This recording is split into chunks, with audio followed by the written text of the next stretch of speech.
Chapter 750. Sanguiner, Ballins, and Gilbert were currently the most powerful experts in celestial pearl pharmacy. Ballins had been active in the Third Corps and had the most experience. Sanguiner, on the other hand, was the strongest of the three. Gilbert and Han Shuo could communicate telepathically and could be of great help to Han Shuo in certain aspects. The party did not need too many people. A few elites would suffice.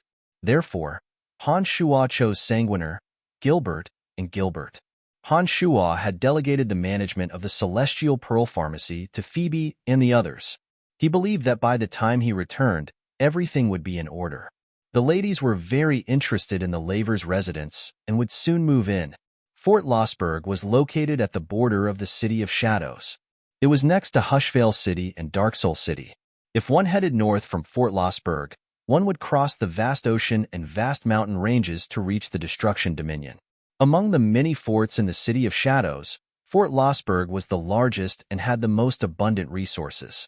Other than the fact that it was a little far from the city, Han Shuo was very satisfied with all aspects. Half a month later, Han Shuo, Sanguiner, Ballins, and Gilbert arrived at Fort Lossberg. As the official documents had yet to be issued, Fort Lossberg was not yet considered Han Shuo's territory. For the time being, Erebus had arranged for people to take care of the affairs of Fort Lossberg. Instead of immediately looking for Erebus, Han Shuo, Sanguiner, and Ballins took a stroll around Fort Lossberg.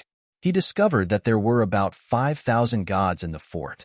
The majority of them were base gods, followed by low gods, mid gods, and high gods. High gods were rarely seen. Elysium was vast, and there were a lot of gods. However, gods were gods after all. Although Lancelot Empire did not have a large population, it still numbered in the tens of millions. Although Fort Lossberg was slightly larger than Lancelot Empire, there were only slightly more than 5,000 gods living in it. This was the general situation in the major cities on Elysium. The number of gods was far less than the number of mortals on low-level material planes. Even the City of Shadows only had a few tens of thousands of gods. It was said that even the most bustling cities on Elysium only had 200,000 to 300,000 gods. Han Shuo, Sanguiner, and Ballins took a stroll around Fort Lossberg. After learning about the situation there, they headed towards Erebus' temporary residence at the center of the fort. The residence originally belonged to the House of Lavers. It occupied an area of several tens of acres. It was even larger than the House of Lavers' mansion in the City of Shadows. As the land was cheap and the population was much smaller than in the City of Shadows, every god was allocated a large plot of land. Although the residence was larger than the House of Lavers' mansion in the City of Shadows, it was far inferior in terms of facilities. There were no energy towers or boundary towers in every corner of the residence.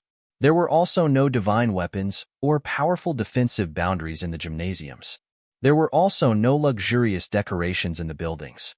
They appeared simple and unadorned. Erebus was overjoyed to see Han Shuo. He arranged for the four of them to stay in the largest house in the residence. Erebus smiled and said, "The City Lord has bestowed Fort Lossberg to the Han family. Logically speaking, you, Brian, should be the master of this place. I will only be staying here for a few days. Fort Lossberg will still be under your control until we receive the official document. Only after we receive the official document will this place belong to the Han family." Han Shuo said smilingly, "Ballins, now that Brian has returned, are you leaving the Third Corps?" Erebus asked as he looked at Ballins smilingly. Before Han Shuo left, he had arranged for Ballins to stay with Erebus. Ballins was different from Ermite Cotton and Statholm the Old Monster. The more people he killed, the faster his strength would improve. After killing those gods, the killing intent in his body would condense into an energy similar to demonic yuan and divine energy, allowing him to advance by leaps and bounds. Ballins was a famous assassin on Profound Continent. He was very familiar with the ways of killing. After arriving at the Third Corps, Ballins had helped Erebus eliminate many enemies. Now that Ballins was about to return to Han Shuo's side, Erebus was rather reluctant to part with him. Ballins wore an indifferent face. He nodded and said, "My skills were imparted to me by Senior Brother. It was Senior Brother's idea to come to the Third Corps. Now that Senior Brother has returned, I will naturally follow senior brother. Brian, you sure are lucky, Erebus said enviously. As you know, the goddess of destiny is on my side. It was said that the goddess of destiny was in charge of the destinies of mortals. Based on what Aobashi and Erebus had experienced, the goddess of destiny was indeed rather fond of Han Shua. All right, I know why you're here. Lord Andre had given me some information and asked me to pay attention to a mine located far away from Losberg. I have dispatched some men to investigate, and indeed, I have obtained some information. Erebus put on a solemn face and said in a deep voice, that mine doesn't belong to any city. It is located between Hushvale City and Darksoul City. Some of the gods who visited the City of Shadows had heard that a large-scale energy crystal mine had been discovered there. Several of Andre's spies had gone to investigate, but there had been no response even after a long time. Andre had informed me about it, and I happened to be in the vicinity. Therefore, I dispatched a small squad of divine guards to investigate. According to the information I received, there is indeed a large-scale energy crystal mine. Other than that, is there any other special information? Han Shua put on a faint smile and said mischievously, you should know what the city lord means by now. I can only officially take over the 5th Corps if I take over that mine. By now, the 3 major family clans should have mobilized their family clans. They have been operating in the City of Shadows for many years and naturally have an advantage over me. If you don't provide me with sufficient information, I won't have the confidence to succeed. I have confirmed the location. Other than those from the City of Shadows, divine guards from Hushvale City and Darksoul City will be heading to that area as well. When the time comes, conflict will be unavoidable. You must be mentally prepared. Erebus thought for a moment before he continued. Contact Anaito of the 3rd Corps for the specifics. I know that he is very familiar with you. Therefore, he will be heading there first. How do I contact Anaito? Asked Han Shua after staring blankly for a moment. You don't have to worry about that. Ballins will know how to contact Anaito. Erebus put on a faint smile and said, although you are a nominal member of our 3rd Corps, Ballins is the one who has truly come into contact with the core of our 3rd Corps. You youngster, you only came to the 3rd Corps to gain credit. Han Shua shot a glance at Ballins and saw Ballins nod. Han Shua knew that Ballins knew how to contact the 3rd Corps. All right then, I will be heading there first. I hope that I can get there as soon as possible and take over the mine. After obtaining useful information from Erebus, Han Shua did not stay for too long. He was anxious to settle the matter as soon as possible. Erebus, of course, knew that the sooner, the better. Therefore, he did not stop Han Shua. He smilingly said, have a safe trip. I will be waiting for you to take over the 5th Corps. If there are no mishaps, the 5th Corps will be mine, said Han Shua in a big smile. He had a close relationship with Erebus and had no qualms about speaking. After mastering the 17 flying swords and mastering the Avicii god-slaying sword formation, Han Shua was sufficiently confident in his strength.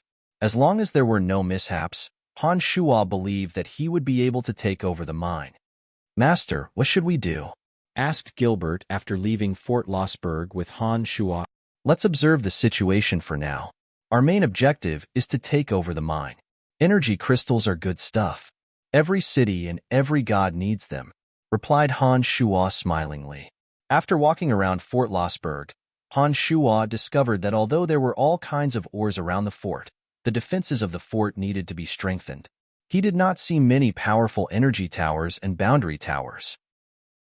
All kinds of energy towers and boundary towers had become an indispensable part of a god's defenses. They all required a large amount of energy crystals. If Han Shua wanted to reconstruct the fort, he would need a large amount of energy crystals. Now that a large energy crystal mine had been discovered and it was still unclaimed, Han Shua would not let it slip by. The party of 4 traveled for 5 days and arrived at the mine pointed out by Erebus at dusk. Upon arriving, Han Shua immediately released his demon generals and discovered that there were many gods in the mine. Not long after Ballins arrived, he found a few special symbols on the corners of several large trees.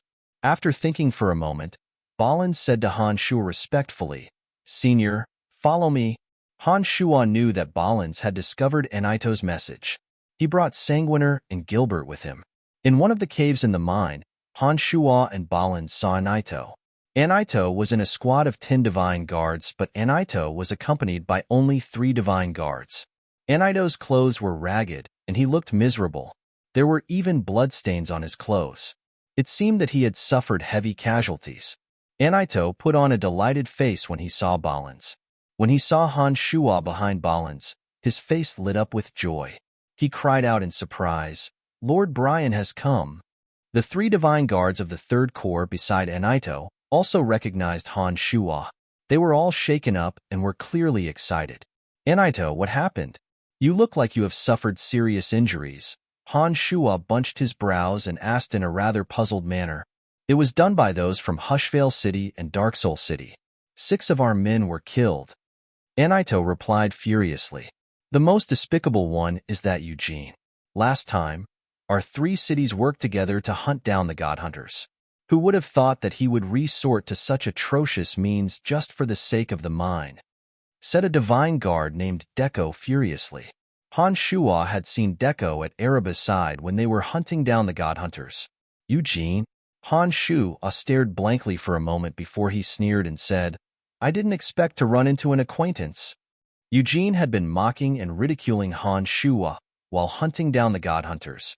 He had a close relationship with Hassling, the master of Godswamp Pharmacy, and had always disliked Han Shuo. He did not expect that Han Shuo would kill a divine guard of the City of Shadows. The City of Gorging Clouds, Blackwater City, Blackrock City, Mirage City, Dark Soul City, City of Shadows, and Hushvale City were the 7 major cities of the Darkness Dominion. The strength of the 7 cities was ranked as above, with the City of Gorging Clouds at the top and Hushvale City at the bottom. The 7 cities of the Darkness Dominion all worshipped the Overgod of Darkness.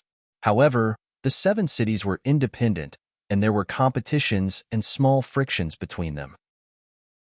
As the 7 major cities of the Darkness Dominion, there had never been a major war between the cities. However, small frictions had never ceased. The 7 cities bordered each other. Conflicts often broke out behind the scenes over territorial issues. It was normal for a few divine guards to die in such conflicts. The 7 lords of the city had tacitly agreed to such conflicts. The friction between smaller family clans that did not belong to the same city was even greater. Fights between family clans would often occur. The overgods of the darkness, death, and destruction dominions believed that healthy competition would help to maintain the vigorous fighting strength of their subordinates. As long as the frictions did not affect the foundation of the dominion, the overgods would ignore them. It was only when major conflicts occurred that the strength of the entire dominion would be greatly damaged that the overgod would intervene. Conflicts over interests in ungoverned territories were a very common phenomenon in the Darkness Dominion. Wallace didn't care how Han Shuo would act. He didn't care if people from other dominions died in the process.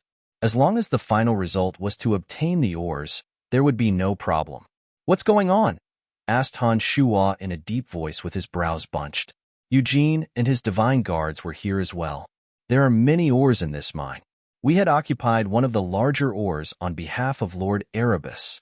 Eugene discovered it before we had the chance to mine it.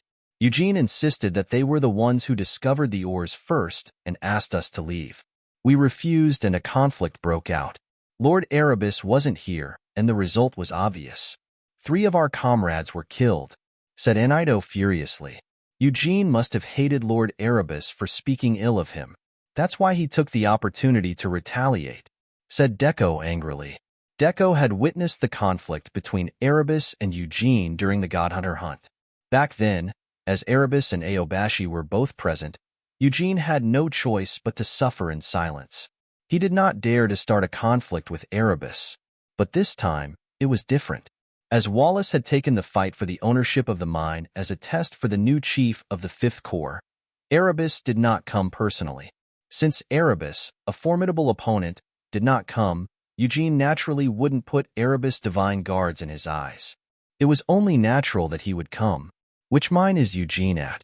Bring us there," asked Han Shuo calmly after learning about the cause and effect. "Lord Brian, Eugene has brought more than 50 divine guards with him. Aren't we a little too few?" Anaito was startled. He continued, I have just reported this matter to Lord Erebus. Lord Erebus told me not to act rashly. He said that we should wait for the other competitors from the City of Shadows to come and deal with Eugene together.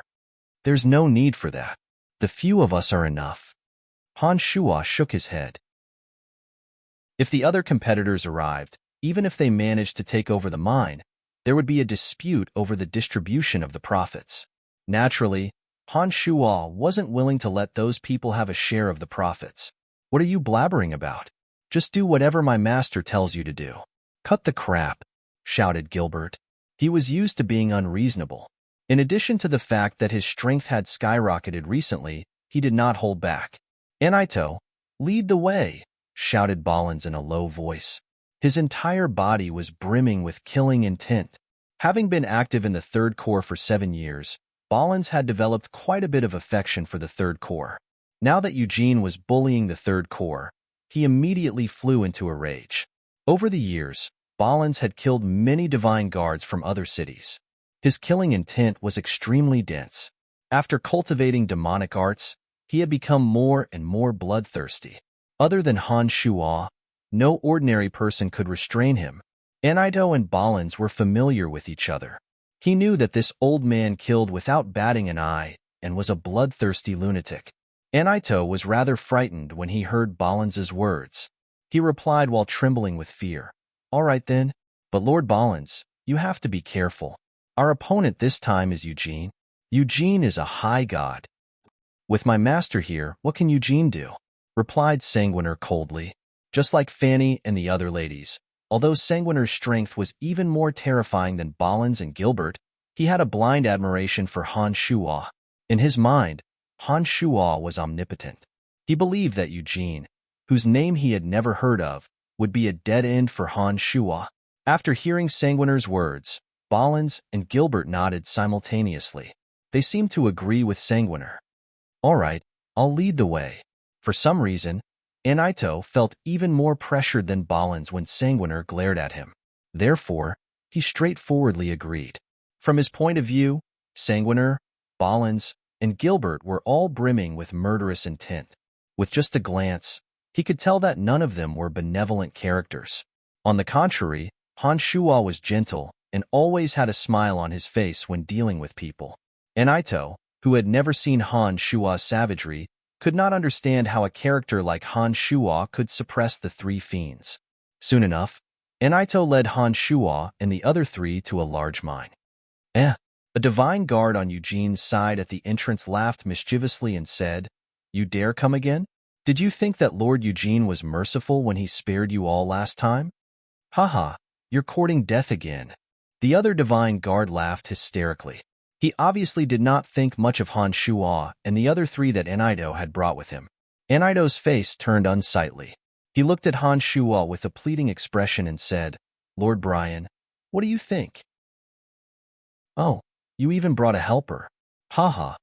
The divine guard cried out in surprise after hearing Anaito's words, as though he had just noticed Han Shuo. His face was filled with ridicule. Senior, what do you think? If it were in the past, Ballins would have charged at the divine guard long ago. But now that Han Shuo was beside him, Ballins would first consult Han Shuo. He dared to disrespect Erebus and Wallace, the city lord of the City of Shadows, but he dared not go against Han Shuo because he knew that everything he had was bestowed to him by Han Shuo. Han Shuo was still wearing a genial smile on his face. He nodded at Ballins and said, Go, but don't make it too bloody. Chapter 751. Those were the words that Ballins had been waiting for from Han Shuo. As soon as he finished those words, Ballins suddenly charged out with a murderous aura. His murderous aura lingered around his body before condensing into mist and dispersing. After the murderous aura condensed into a solid form, it suddenly drifted towards the two at the cave entrance. The two who were about to ridicule Anaito were immediately intimidated. Under Ballin's terrifying murderous aura, they found it difficult to breathe. The divine energy in their bodies was also affected, and they couldn't even unleash half of their usual strength. The slender sword light flashed and disappeared, crisscrossing on the bodies of the two. Cracking sounds could be heard from the bodies of the two, but the two still maintained their horrified postures as they stared blankly at Han Shuo and the others. A few seconds later, with two loud bangs, the two men's bodies shattered into pieces of flesh and blood that fell to the ground. Scarlet blood and the pungent smell of blood permeated the air. Pieces of flesh and the two men's broken internal organs and intestines flowed all over the ground. The scene was simply too horrible to look at. Ballins suddenly put on a faint smile of satisfaction as he looked at the mangled corpses on the ground. He seemed to enjoy the process of killing and the bloody scene very much.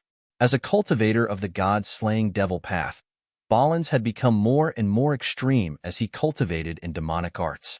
He had developed a perverted obsession with killing people. Even Han Shuo couldn't control himself. He would either not kill, or once he did, he would find it hard to control his desire. People would inevitably die in his hands, and the scene would not be too harmonious. This was also the reason why Han Shuo warned them to not make it too bloody. Anaito, Deco, and the other two divine guards of the Third Corps felt their blood run cold when they saw that Ballins, who had always been expressionless, put on an indifferent smile while standing on the ground covered in blood and flesh. They thought to themselves, "Lunatic, what a lunatic. We must never provoke this guy in the future." Han Shuo bunched his brows and asked, "Didn't I warn you not to make it too bloody?" The smiling Ballin's expression turned bitter. He turned around and bowed to Han Shuo with some fear. He explained, "Senior brother, I've already restrained myself." Waving his hand, Han Shuo took a few steps back and said, "Forget it. Let's wait for the people in the cave to come out." There was a strong smell of blood at the entrance of the cave. As long as there were people inside the cave, they would definitely come out immediately. The cave was too narrow and not suitable for an intense battle, so Han Shuo planned to bring the battle outside. The pungent smell of blood wafted into the cave. After a while, a few divine guards from Eugene's side came to investigate the situation. When they saw the large intestines and small intestines scattered all over the ground and the crushed internal organs in chunks, they nearly vomited. When they saw Anaito and his party standing at the entrance of the cave, as well as the color of their companions' divine armors dripping with blood, they immediately screamed and transmitted the message. The corner of Ballins's mouth curled up into a bloodthirsty grin. He stretched out his sword and was ready to kill again. "Wait a minute. Wait for all of them to come out first." Han Shuo stopped Ballins when he saw him taking action again. "Yes, senior brother." Ballins stood respectfully and solemnly. He did not move an inch but stared at the divine guards with his eyes. He was like a bloodthirsty demonic beast that wanted to devour them whole and tear them apart with his teeth. Soon enough, many divine guards flew out from the cave. One could tell that they were Eugene's divine guards just by looking at their attire.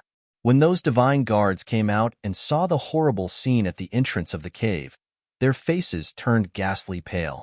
There were even a few divine guards among them who nearly vomited. Usually, the most important characters were the last to make an appearance. It was only after all the divine guards had come out that Eugene of Hushvale City appeared.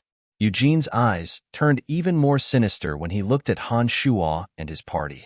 He shouted in a low voice, "You must be courting death.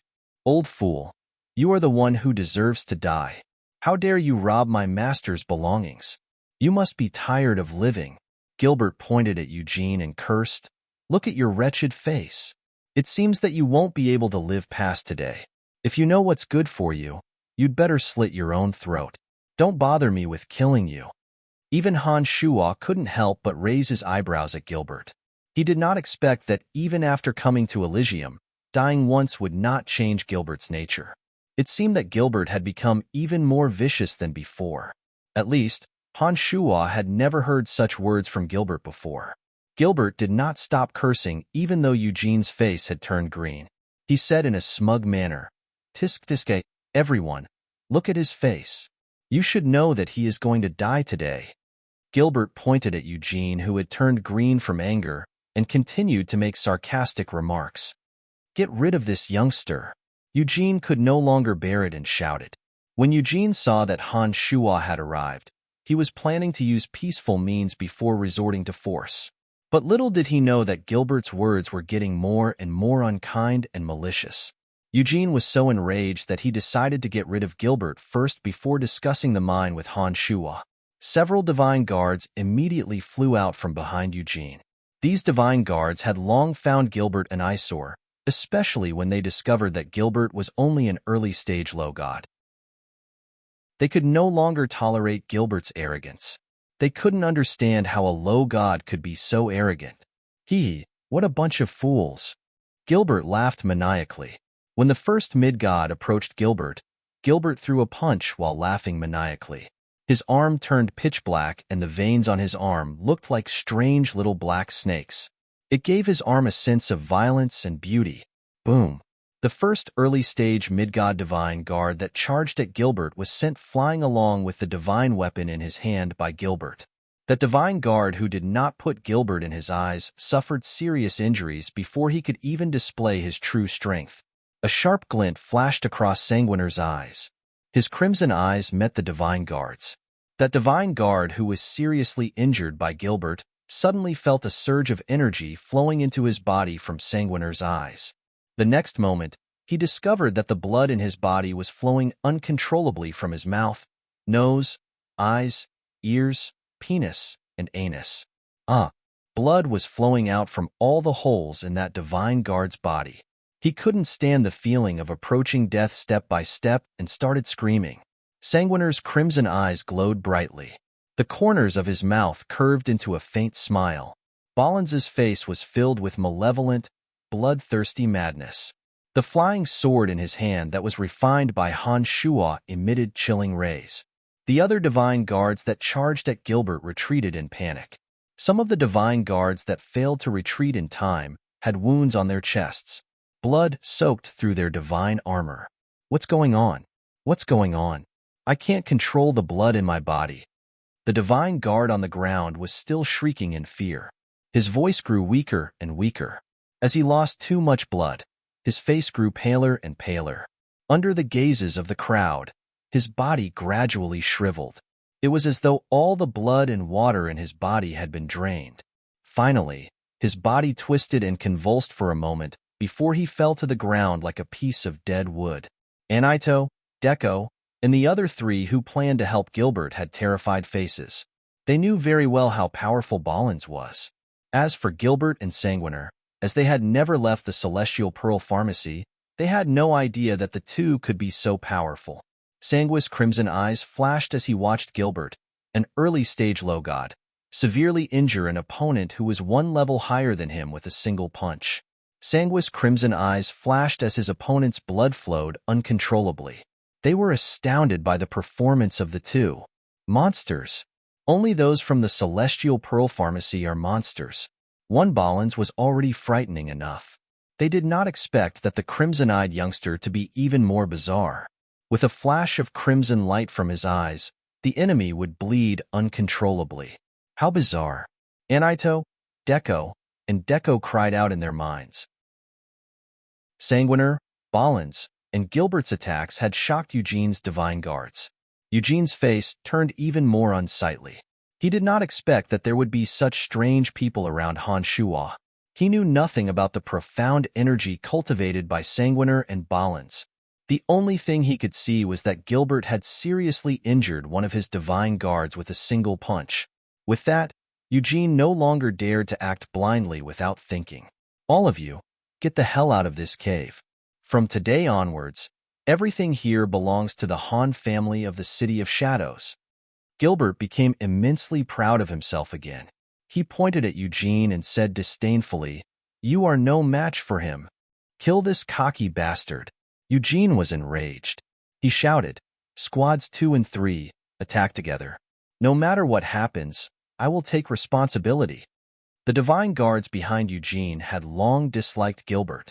Upon hearing Eugene's command, the 20 or so divine guards immediately surrounded Gilbert. The divine guards exchanged glances with each other. 10 of them charged at Gilbert, 10 at Ballins, and 10 at Sanguiner. Han Shuo had gained a clear understanding of the strengths of Sanguiner, Ballins, and Gilbert. Among them, Sanguiner was the strongest. He estimated that he possessed mid-stage mid-god strength. Ballins and Gilbert were slightly weaker. Based on their physical strength alone, they should possess early-stage mid-god strength. As for Sanguiner and Ballins, one of them knew how to control the blood in a person's body and the other could intimidate the enemy with his killing intent. Their strengths were slightly higher than their peers. In a one-on-one fight, Han Shuo believed that the three would be able to finish off an opponent of the same level. But with a dozen of them attacking together, Han Shuo knew that the three would be in grave danger. After all, Eugene's divine guards were all mid-gods. Han Shuo grinned when he saw that Sanguiner, Ballins, and Gilbert were wearing solemn expressions. With one thought, 17 flying swords suddenly flew out from his body. The flying swords were extremely swift and fierce. They whistled through the air as they circled above their heads. Miserable shrieks filled the air. Corpses suddenly fell from the sky. When they hit the ground, they were all mangled and mangled. In the blink of an eye, all the corpses had melted into flesh and blood. Not a single bone or piece of flesh was left. The 20 or so elite divine guards who had fought alongside Eugene had been reduced to a puddle of blood that soaked the ground. Not a single trace was left.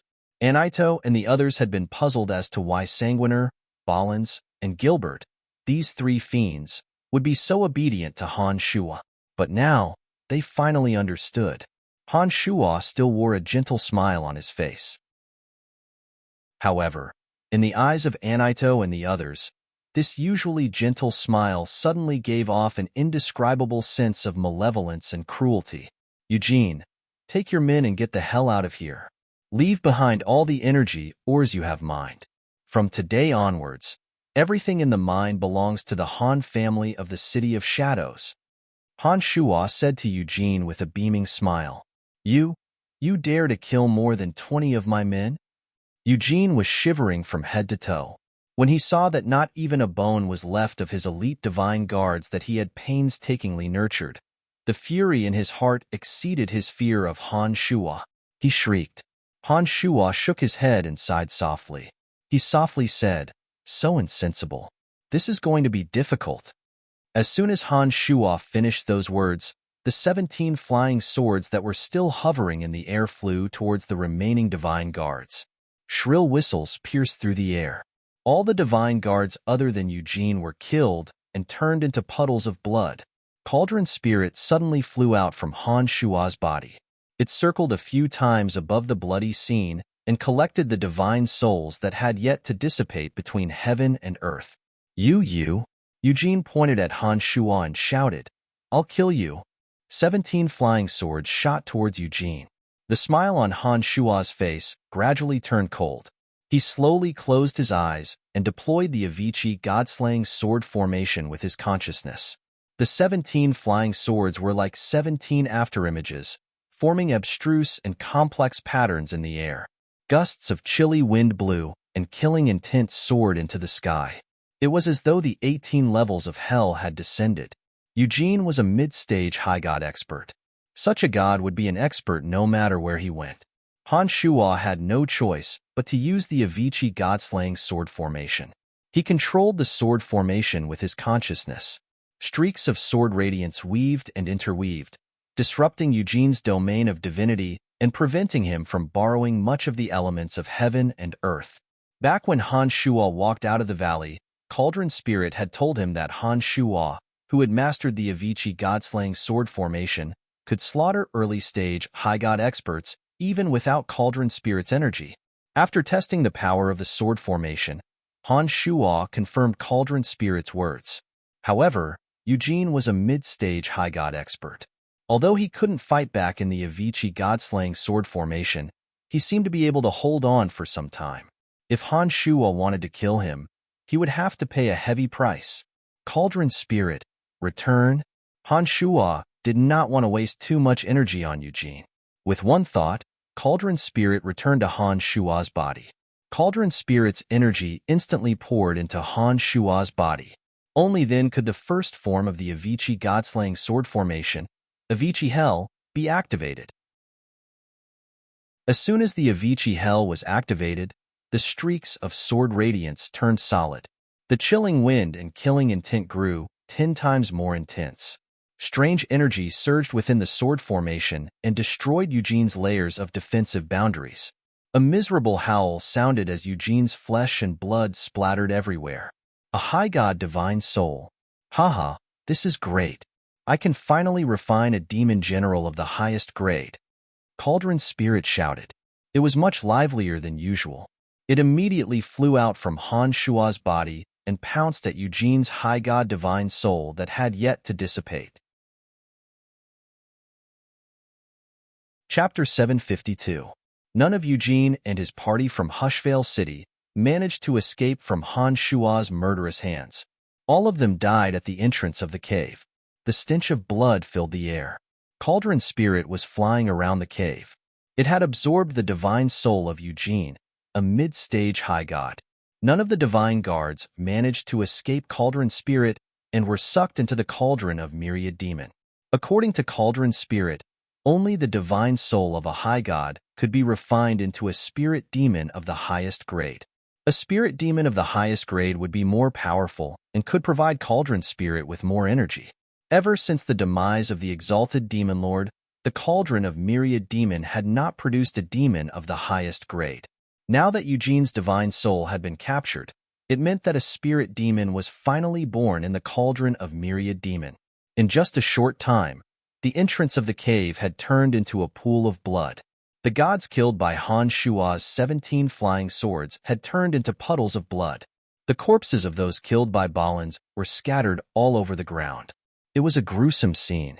Anaito, Deco, and the other divine guards of the Third Corps were aghast. It seemed that they had yet to recover from the shock. Anaito, apart from Eugene, didn't you encounter enemies from Dark Soul City as well? What are you waiting for? Lead the way, instructed Balins softly after shooting a glance at Anaito. It was only at this moment that Anaito seemed to have recovered from his shock. He looked at Han Shua in horror and asked, Lord Brian, you killed Eugene? Is there a problem? Asked Han Shua calmly in a carefree smile. Lord Brian, although the 7 major cities of the Dominion of Darkness are constantly fighting each other in secret, they generally do not kill each other's chiefs of divine guards. The death of a chief of divine guards is no small matter. Eugene is one of the chiefs of divine guards of Hushvale City. Now that he has died here, the city lord of Hushvale City will surely investigate, said Anaito anxiously. Wars between the cities had never stopped.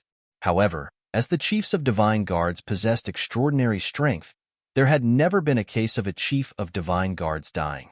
A chief of divine guard was the cornerstone of a city. The death of a chief of divine guard could very well incur the wrath of the city lord. It could even lead to a war between 2 cities. Therefore, when Eugene died, Annette immediately turned pale with fright and thought of the serious consequences. Don't worry, I will explain to the city lord. Now that Han Shua's strength had skyrocketed, he did not see this as a big problem. He smiled and said, Let's go, Annette. Let's go find the people from Dark Soul City. When Anaito heard Han Shua's words, he started trembling with fear.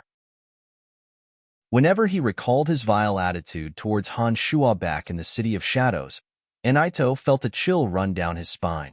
He thought to himself, fortunately, we became friends in the end.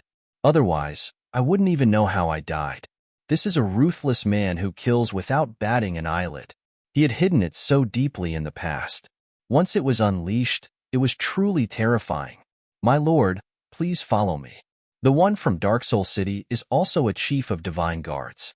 They have also killed 2 of our companions. Deco was much bolder than Anaito. He led the way for Han Shua. Halfway through the journey, Deco explained to Han Shua that the Dark Soul City was the first to arrive at the mine.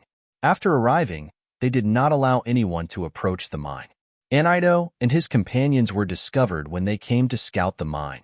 Therefore, they were chased out by the people from Dark Soul City. Later on, Eugene arrived with the divine guards from Hushvale City. When the people from Dark Soul City saw that Eugene was personally leading the team, they started a conflict.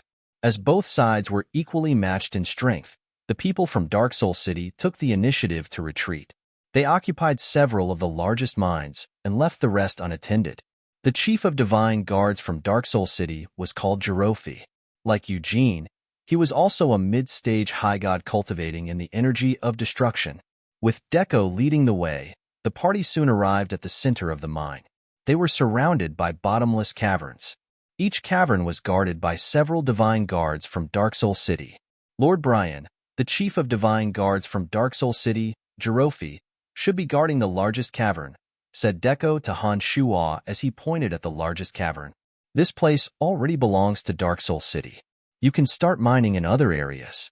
Don't force our hand, said a divine guard from Dark Soul City as he stood at the entrance of the cavern. He looked at Han Shuo and his party with a cold and arrogant demeanor. Balins, Sanguiner, kill a few of them and teach them a lesson, instructed Han Shuo to Balins and Sanguiner with a smile on his face.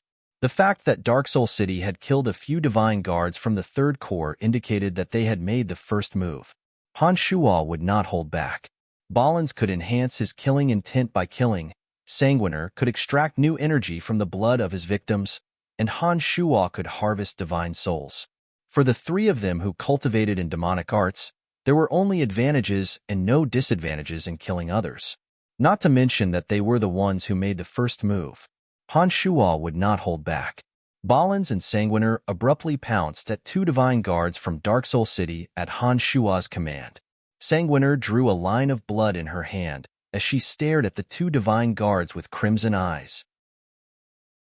The two divine guards immediately felt their blood boiling when their eyes met with Sanguiner's.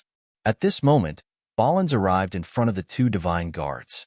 The slender, flying sword in his hand flashed and streaks of sword radiances landed on the bodies of the two divine guards. Crack, crack. The two divine guards were dismembered. Their flesh and blood splattered all over the ground. Blood splattered everywhere. Before the divine guards at the other caverns could help, the tragedy had already happened. When the divine guards saw the blood flowing like a river, they immediately shrieked and transmitted messages to Jirofi, who was inside the cavern. They could tell how terrifying Balins and Sanguiner were. Seeing that Han Shuo, who seemed to be their leader, had yet to make a move, none of them dared to be careless. They shrieked and transmitted messages as though they were facing a formidable foe. They cautiously guarded against Sanguiner and Balins. It didn't take long before 37 divine guards and Chief Jirofi walked out of the cave. These people were all dressed in black. It appeared that they had been in the middle of excavating energy crystals and had hurried over after receiving the message. What's going on? Jirofi's face was gloomy. He looked at the bloodstains on the soles of his feet and appeared to be extremely angry. Jirofi had a big head and big ears. He had an obese body. However, his pair of bright eyes were fixed on the unruffled Han Shuo. From today onwards, this mountain belongs to the Han family of the City of Shadows. Gilbert stepped forward and arrogantly shot a glance at Jirofi. He said, Eugene was insensible and has been killed by my master. If you don't want to be left with nothing, leave now. Han family of the City of Shadows? Jirofi bunched his brows and coldly replied, I only know of the House of Saint, House of Lavers, House of Kinson, House of Kisa, and House of Buller in the City of Shadows. Since when was there a Han family? Cut the crap. Leave behind the energy crystals you mined and get the hell out of here. Gilbert arrogantly pointed at Jirofi and said, If you're late, don't even think about leaving. Jirofi appeared to be more difficult to deal with than Eugene. Surprisingly, he was not angered by Gilbert's rudeness. His chubby face twitched and he said, You want us to leave without displaying sufficient strength? I don't think it's that easy, right? While speaking, Jirofi stared straight at Han Shuo. He had long noticed that Han Shuo was the leader of the group. Under Jirofi's provocative gaze, Han Shuo put on a faint smile and said, Then don't even think about leaving. As soon as those words left his mouth, the 17 flying swords were released once again. Chilly winds gusted and whistled continuously as they flew towards the divine guards who were glaring at them. The 17 flying swords were incomparably sharp and carried terrifying corrosive properties. Under Han Shuo's exquisite control, the flying swords turned into afterimages that streaked across the sky and pierced through the bodies of the divine guards. All the divine guards who were struck by the flying swords had their flesh rapidly corroded and dissolved. In no time at all, they had turned into puddles of blood. Jirofi turned pale with fright. He was intimidated by Han Shua's vicious flying swords. His eyes flickered with light, and he immediately shouted, "Stop! We will leave immediately." With a gentle smile on his face, Han Shua softly replied, "Sorry, you were too late." The 17 flying swords suddenly enveloped Jirofi. Cauldron Spirit's energy immediately surged into Han Shua's body. The first form of the god-slaying sword formation, Ceaseless Pain, appeared once again. The scene of hell engulfed Jirofi in an instant. Feeling the stabbing pain in his meridians, Han Shua manipulated the god-slaying sword formation with his consciousness and pierced thousands of holes into Jirofi's body. Inside the ceaseless pain formed by the flying swords, an outsider could only see the flying swords dancing wildly in the air. They had no idea what was going on inside the ceaseless pain. All of a sudden, Han Shua's body blurred and he dove into the ceaseless pain. Using the ceaseless pain as cover, Han Shua arrived behind Jirofi, who was still alive. His avatar of destruction flew out of the cauldron of myriad demon and started devouring the remaining divine energy of destruction left by Jirofi. Jirofi cultivated in the energy of destruction. Most of his divine energy had been consumed by the ceaseless pain god-slaying sword formation. As he was a mid-stage high god and Han Shua had deliberately controlled the flying sword's precision, the flying swords only left a few wounds on his body. The intense corrosive energy did not spread to his entire body. Before he died, Han Shua took the opportunity to enter the ceaseless pain god-slaying sword formation and absorb the remaining divine energy of destruction in Jirofi's body. Jirofi was a high god. Although he only had a small portion of his divine energy left, it was enough for Han Shua's avatar of destruction to benefit immensely. Gradually, all of Jirofi's divine energy was devoured. There was no longer any energy left in his body that could resist the corrosive energy of the flying swords. He was reduced to a puddle of blood in the ceaseless pain god-slaying sword formation. Han Shua then took his space ring. The 17 flying swords returned to Han Shua's body. Cauldron Spirit flew out and collected Jirofi's high god divine soul. Then, it flew around and absorbed the divine souls of those divine souls that Han Shua had previously killed into the cauldron of myriad demon. There were also a few divine guards from Dark Soul City. They were running all over the place under the pursuit of Ballins, Sanguiner, and Gilbert. However, it appeared that they would not be able to live much longer. Han Shua did not personally hunt down those divine guards from Dark Soul City. Instead, he allowed Sanguiner and Gilbert to do as they pleased. Unlike Ballins, Sanguiner and Gilbert had too little experience in hunting.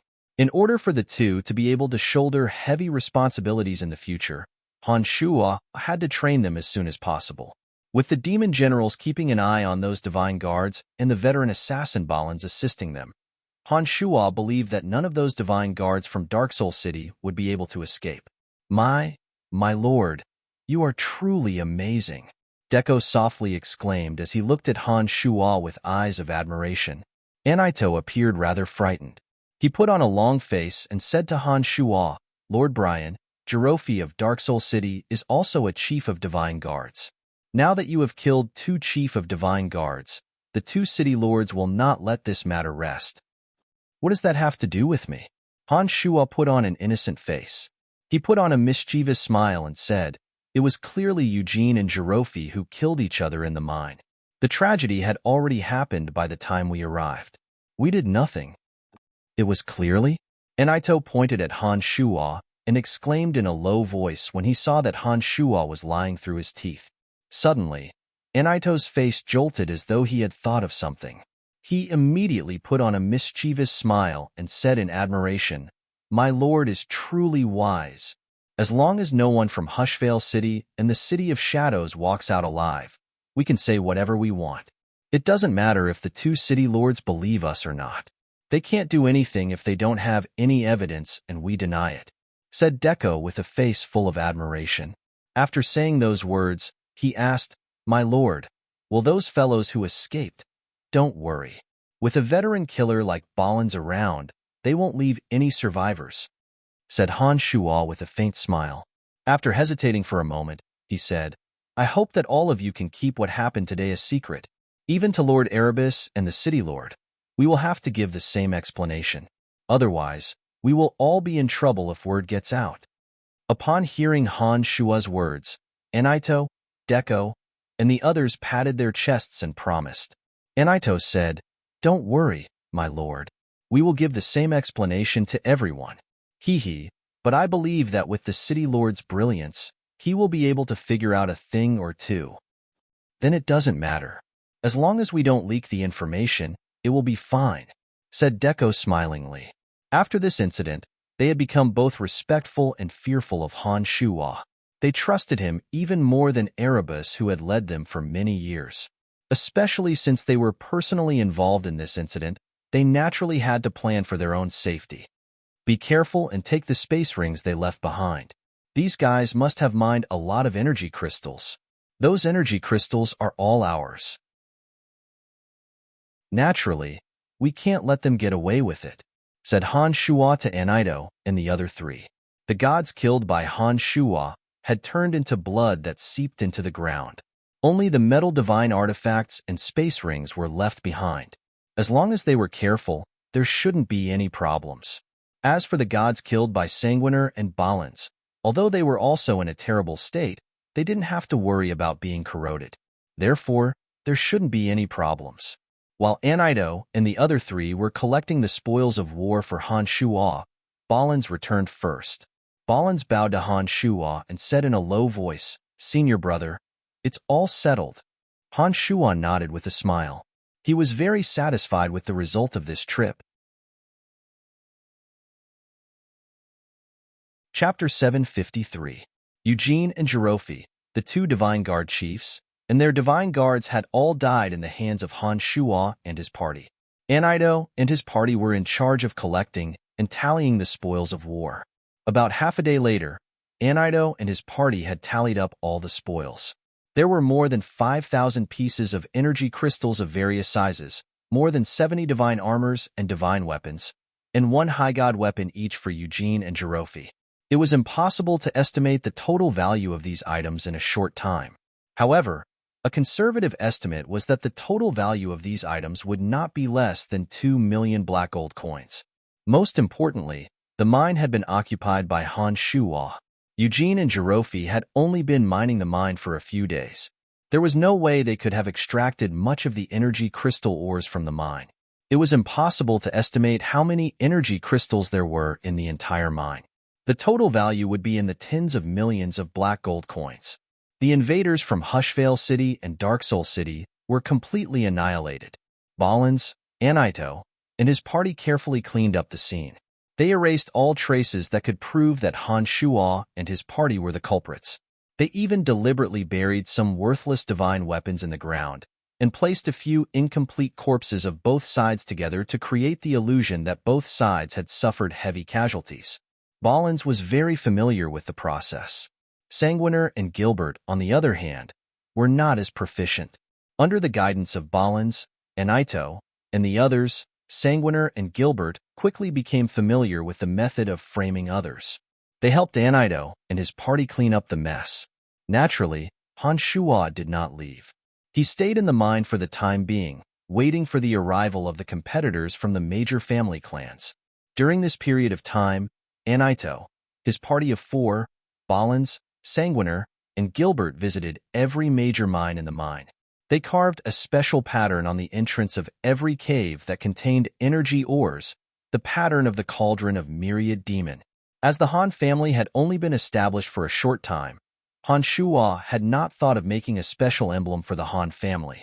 Now that his competitors were about to arrive, to show that he was the true owner of the mine, Han Shua used the cauldron of myriad demon as the emblem of the Han family. At the entrance of every cave was an image of the cauldron of myriad demon. On the surface of the cauldron were a few small words, City of Shadows Han family. 5 days later, the first batch of competitors from the 3 major family clans arrived at the mine. After mobilizing the resources of their family clans, they discovered a unique symbol at the entrance of the mine, the Han family of the City of Shadows. The competitors of the 3 great families were all dumbfounded. Looking at the strange little cauldron pattern and the clear small characters on the surface of the cauldron, they knew that they were one step too late. The City of Shadows had its own rules. Before they came, Wallace had clearly reminded them that personal fights were strictly forbidden. Although these City of Shadows experts were filled with reluctance, they had nothing to say when they saw that the mountain had fallen into Han Shua's hands. They went to look for Han Shua and congratulated him with bitter faces. The competitors of the three major family clans were Ji Wei, Manly, and Gasco. The three of them had more or less friendly relations with Han Shua due to the Celestial Pearl Pharmacy. Knowing that the situation was irreversible, they had no choice but to accept the fact. Another 3 days later, competitors from other family clans arrived one after another. Since even the three major family clans had nothing to say, the competitors naturally had nothing to say, especially since they knew that Han Shua had a close relationship with the House of Saint. There was no way they could have any other thoughts. 7 days later, Erebus and Aobashi arrived at the mountain with their divine guards. Erebus and Aobashi were greatly astonished after learning about the situation from Han Shua. It was obvious that they did not believe Han Shua's words. It was indeed possible that Jirofi of the City of Shadows and Eugene of Hushvale City had fought over the mine. However, it would be too much of a lie to claim that both sides would perish together with each other, leaving not a single one of them alive. Erebus secretly summoned Anido and the others and secretly asked, "What's going on?" Anido and the others had a guilty conscience and did not dare to look at Erebus. They replied in a low voice, "Although the situation is a little different, it is the truth. My lord, the people of the City of Shadows and Hushvale City have killed our companions. Lord Brian has come to avenge us." Anido and the others did not dare to lie to Andre or City Lord Wallace. However, Erebus was their direct superior and Erebus had always treated them well. It was impossible for them to keep quiet. Anido and the other three dared to deceive Andre and Castellan Wallace, but Erebus was their direct superior. Moreover, Erebus had always treated them well, so it was impossible for them to keep silent. Anido and the others had the guts to lie to Andre and City Lord Wallace. However, Erebus was their direct superior and Erebus had always treated them well. It was impossible for them to keep quiet. Moreover, Han Shua had secretly hinted to them that the situation was not normal. Erebus and Aobashi could not help but feel a headache when they heard Anido and the others' cryptic explanation. The two of them were in charge of cleaning up the aftermath. Now that 2 of their Divine Guard chiefs had died, the situation had become very troublesome. Naturally, the 2 of them did not believe that the 2 Divine Guard chiefs were killed by Han Shua. In their opinion, Eugene and Jirofi must have fought each other to the death for the mine. Then, Han Shua and his party came to take advantage of the situation and killed the surviving Divine Guards. They had underestimated Han Shua's current strength. "We're in big trouble." Aobashi put on a bitter smile and sighed. "The City Lord wants me to negotiate with the 2 parties. I'm afraid that the 2 parties will not let this matter rest." "Forget it. Let's report to the City Lord first. I believe that the 2 City Lords will personally communicate with your lordship about this matter," said Erebus with a distressed face. He could not think of a suitable solution for the time being. "Sirs, I'll leave the rest to you. When you are done negotiating with the 2 parties, let me know. I will arrange for people to come over and mine the mine. We can discuss how to distribute the energy ores in the future." Han Shua was all smiles. He stretched his back and mumbled to himself, "I'm really lucky this time. 2 of my Divine Guards have suffered heavy casualties." Anido and the other 3 Divine Guards wore strange expressions after hearing Han Shua's words. They had seen with their own eyes how Han Shua killed Eugene and Jirofi effortlessly. How could there be any element of luck in that? They knew that Han Shua had deliberately concealed his strength. The 4 of them had benefited greatly from the distribution of the divine weapons. Therefore, they naturally cooperated with Han Shua and started talking nonsense to mislead Erebus and Aobashi. "You just patted your butt and left, leaving the 2 of us to clean up your mess." Erebus forced a smile and shook his head. He said, Brian, the death of 2 Divine Guard chiefs is no small matter. They died together. They have no one to blame but themselves. My lordships, just tell the truth. I believe that given the city lord's wisdom, he won't say anything about it. Han Shua put on a mischievous smile and said, I won't disturb your work any longer. We will return to the City of Shadows. When you return to the city, I will treat you to a good drink. That drink of yours doesn't taste good. Aobashi glared at Han Shua. She could sense that Han Shua was behind the incident, but unfortunately, she couldn't find any evidence. But even if she could, what could she do? She would still have to help Han Shua clean up the mess. Sanguiner, Ballins, Gilbert, it's time for us to leave, said Han Shua to the three before bidding farewell to the members of the three major family clans. He was the first to arrive and the first to leave. Han Shua returned to Fort Lossberg first. When he arrived, he discovered that Candide, Emma, Gree, Pegasus, and the others were already there.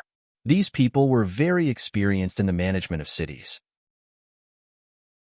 They volunteered to familiarize themselves with the situation in Fort Lossberg so that the Han family could take over the place. Candide and the others were already aware of the purpose of Han Shua and his party. After Han Shua returned to Fort Lossberg, they immediately asked Han Shua about the details. Han Shua did not reveal the specifics. He only said to them, It's done. The Fifth Corps is ours. Candide and the others knew that military strength was the foundation of a power's survival. They were overjoyed to hear that. They were now considered members of the Han family and were bound together with Han Shua.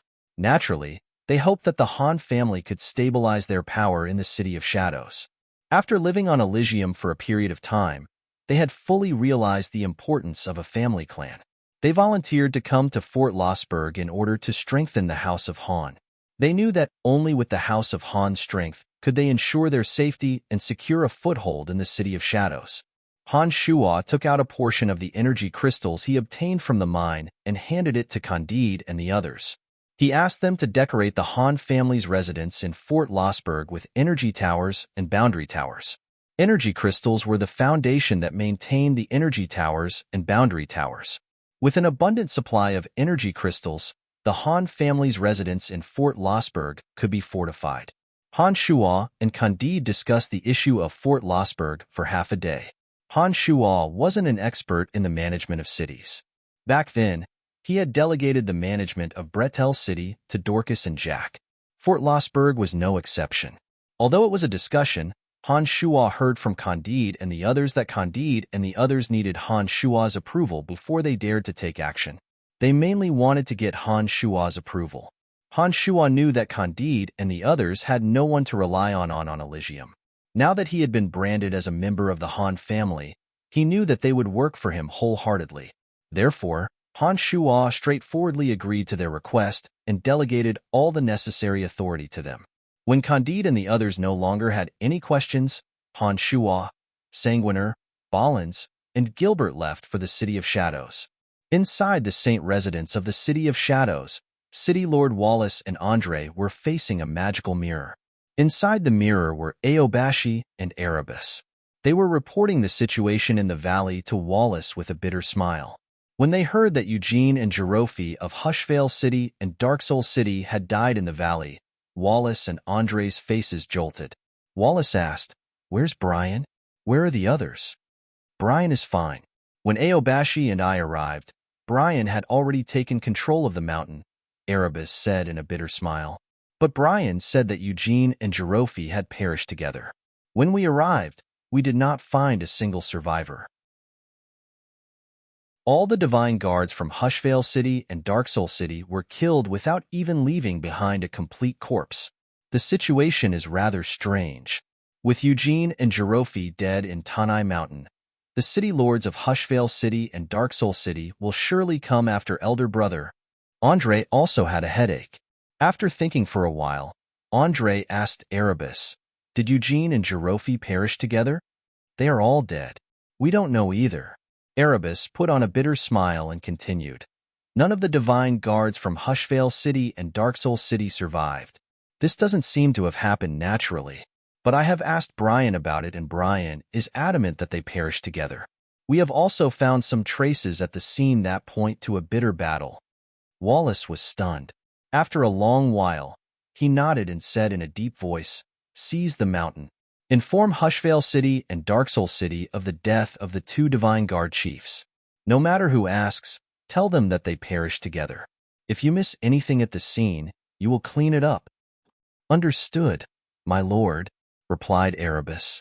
After cutting off the magical mirror, Wallace massaged his glabella and smilingly said, "That youngster sure is a headache.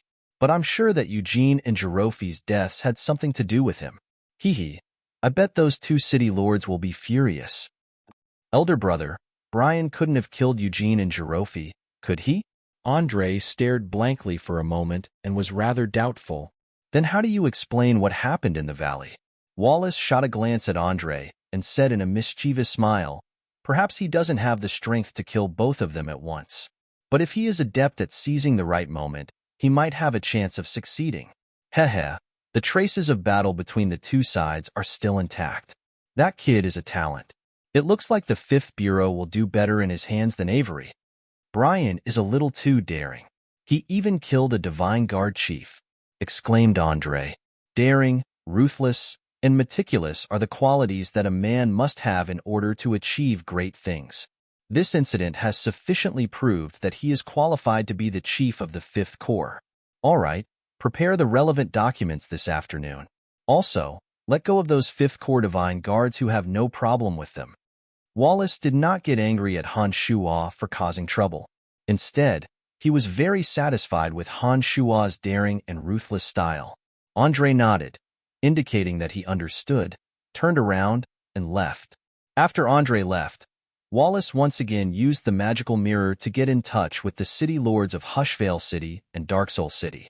He insisted that Eugene and Jerofi had perished together. Regardless of how furious the two city lords were, Wallace insisted that the mine belonged to the City of Shadows and argued fiercely with the two city lords through the magical mirror. Han Shuo, Sanguiner, Ballins, and Gilbert returned to the City of Shadows half a month later. Everything in the city was the same except for the Celestial Pearl Pharmacy. Fanny, Phoebe, and the other ladies had moved into the laver's residence. The only people left in the Celestial Pearl Pharmacy were pharmacists who knew how to refine medicines. Those who came from Profound Continent had moved into their new home, the Han family. Compared to the Celestial Pearl Pharmacy, Han Shuo's new home was much more spacious and magnificent. It had all kinds of facilities.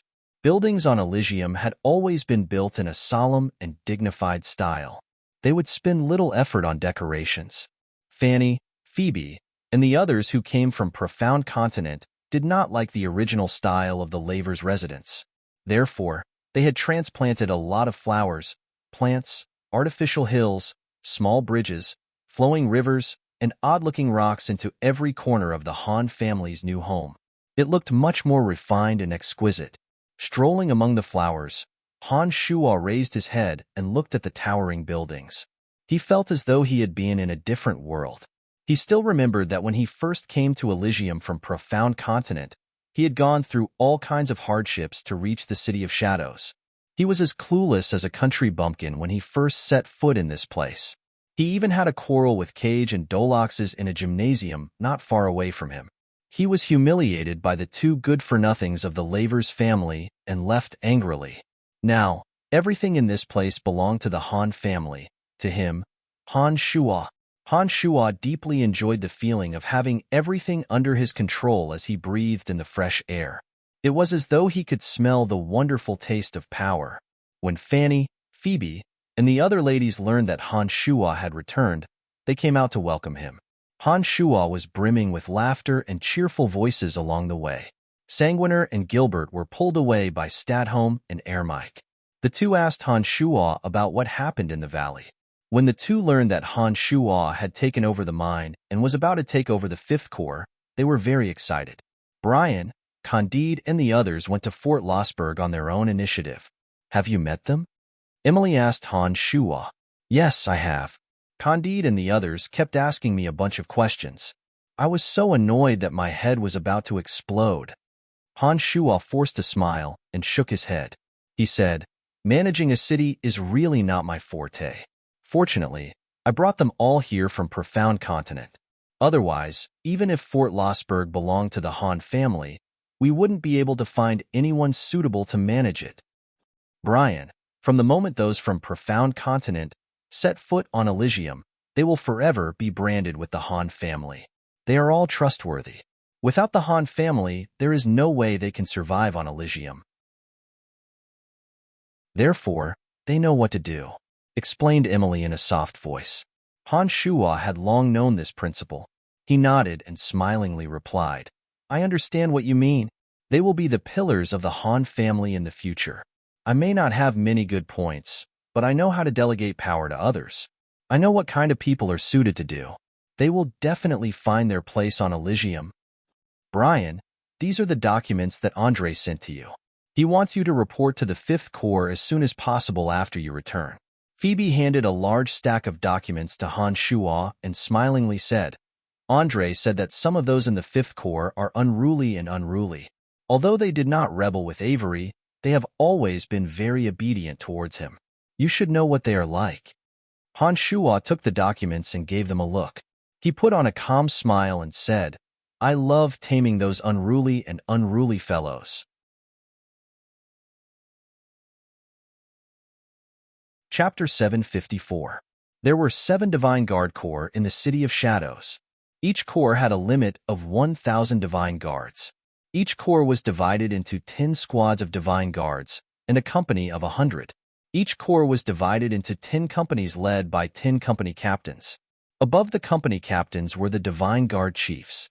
The 7 corps of Divine Guards of the City of Shadows were responsible for patrolling the various regions of the city and the security of the city gates. Other than that, the Divine Guards were also responsible for the destruction of the city's external enemies. This also included the plundering of resources, disputes with other cities, and other things that could not be seen in the light of day. The Divine Guards were also in charge of these matters. Due to Avery's disappearance, 7 of the 10 company captains of the 5th Corps went missing.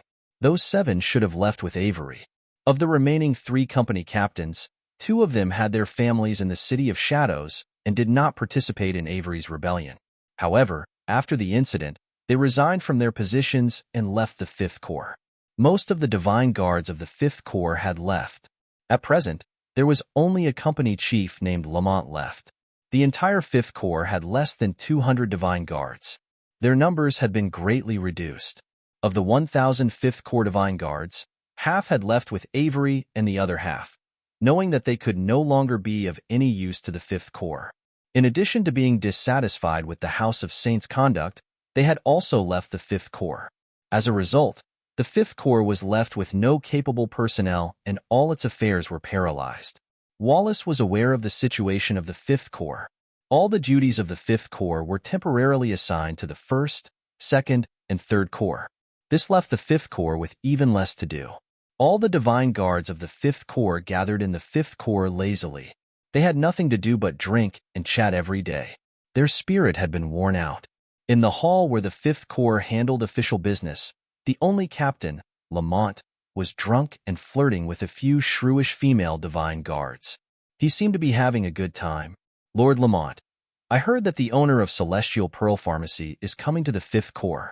If he comes, our good days will come to an end, said one of Lamont's company captains with a flushed face as he poured Lamont a full cup of amber-colored wine. Avery loved wine. Back when Lamont was still around, the fine wine he looted and offered by small family clans could only be enjoyed by Avery alone. After Avery's departure, those fine wines became ownerless. These Divine Guards had been drinking to their heart's content for the past few days. Lamont's eyes were hazy from the alcohol. He softly groaned and said, He's just the owner of a small shop. Isn't it because of his relationship with the House of Saint that he is qualified to take charge of our 5th Corps? How can that youngster manage so many affairs of the 5th Corps? My lord, now that Avery has left, the chief of the 5th Corps should be chosen from among us. In my opinion, his lordship is the most qualified person to take over the position. Unfortunately, his lordship did not mention it at all. Instead, he gave the position to a little merchant who is still wet behind the ears. This is really... The squad leader had drunk too much, and his words sounded like he was blaming City Lord Wallace. Lamont let out a long sigh after hearing those words and replied, "Lord, captains of the city, Lord." He did not leave with Avery, nor did he take the initiative to resign. His plan was to take over Avery's position and take over the Fifth Bureau. According to Ramont's idealistic thinking, with the Fifth Corps chiefs gone, the position of Chief of Divine Guards would naturally fall to him, the sole Chief of Divine Guards. Therefore, he persisted in his duty. Unfortunately, things did not go as planned. Wallace had never thought of letting the old man from the Fifth Corps take over the position. Not only that, but Wallace also temporarily stripped the authority of the Fifth Corps, leaving the ambitious Lamont with nothing to do. In this way, Lamont felt extremely sullen. All of his great ambitions had been put on hold. It was perfect for him to use the good wine available in the Fifth Bureau to drown his sorrows. He drank until he was drunk every day. "Lord Lamont, that merchant named Brian doesn't know the responsibilities of the Fifth Corps, nor does he know anything about our affairs. When he arrives, all we have to do is make things difficult for him and make him lose control of the Fifth Corps. By then, the City Lord will be able to tell that he's incapable and will remove him from his position as Chief of Divine Guards. Perhaps then, the City Lord will remember that it's time to use a veteran like Lord Lamont," suggested the squad leader who had been following Lamont. Lamont's eyes were full of smiles as he raised his cup and said, "Cheers, cheers." The reason why he didn't leave even after knowing that Han Shuo was about to take office was also because of this plan. Seeing that the squad leader was so sensible, he immediately felt happy. Han Shuo, Sanguiner, Ballins, Gilbert, Statholm, and Ermite Cotton arrived at the entrance of the Fifth Corps. Before they even stepped through the door, they could already smell the strong aroma of wine and hear the merry laughter and chatter inside. None of the solemnity that a divine guard should have. Those who did not know better would not think that this place was the Fifth Corps. They might even think that they had walked into a tavern. Ermite Cotton raised his head and looked at the large signboard that read Fifth Corps. He exclaimed in astonishment, "How can a military organization of the City of Shadows look like this?" Statholm also shook his head. He bunched his brows and said, "One can only imagine how high the quality of the Divine Guards must be. Brian, after taking over, it seems that we're going to have to do a big overhaul." Han Shuo put on a grave face and nodded. He said, "With Ballins and you all around, we can recruit and train new Divine Guards. Those who don't know what's good for them will be kicked out. Senior, please come in." Ballins walked to the door and bowed, inviting Han Shuo to enter. "Who's there?" Just as Han Shuo and his party walked in, a lazy voice sounded. Then, two Divine Guards of the Fifth Corps walked out with their arms around each other's shoulders. Their faces were flushed red, and they were holding a half-empty wine bottle in their hands. It seemed that they had been enjoying their days. "The new Chief of Fifth Corps has arrived. Gather everyone." Ballins's face turned cold, and he said in a stupefied manner, "Oh, is that so?" To Han Shuo's surprise, the two Divine Guards were not the least bit frightened. Instead, they were smilingly sizing up Han Shuo. One of them drunkenly asked, "Which one of you is the new Chief of Divine Guards?" "Cut the bullshit. Everyone, gather," shouted Gilbert angrily when he saw that the two were not showing the slightest sign of respect. "Who the hell are you? Are you the new Chief of Divine Guards?" "I don't think so.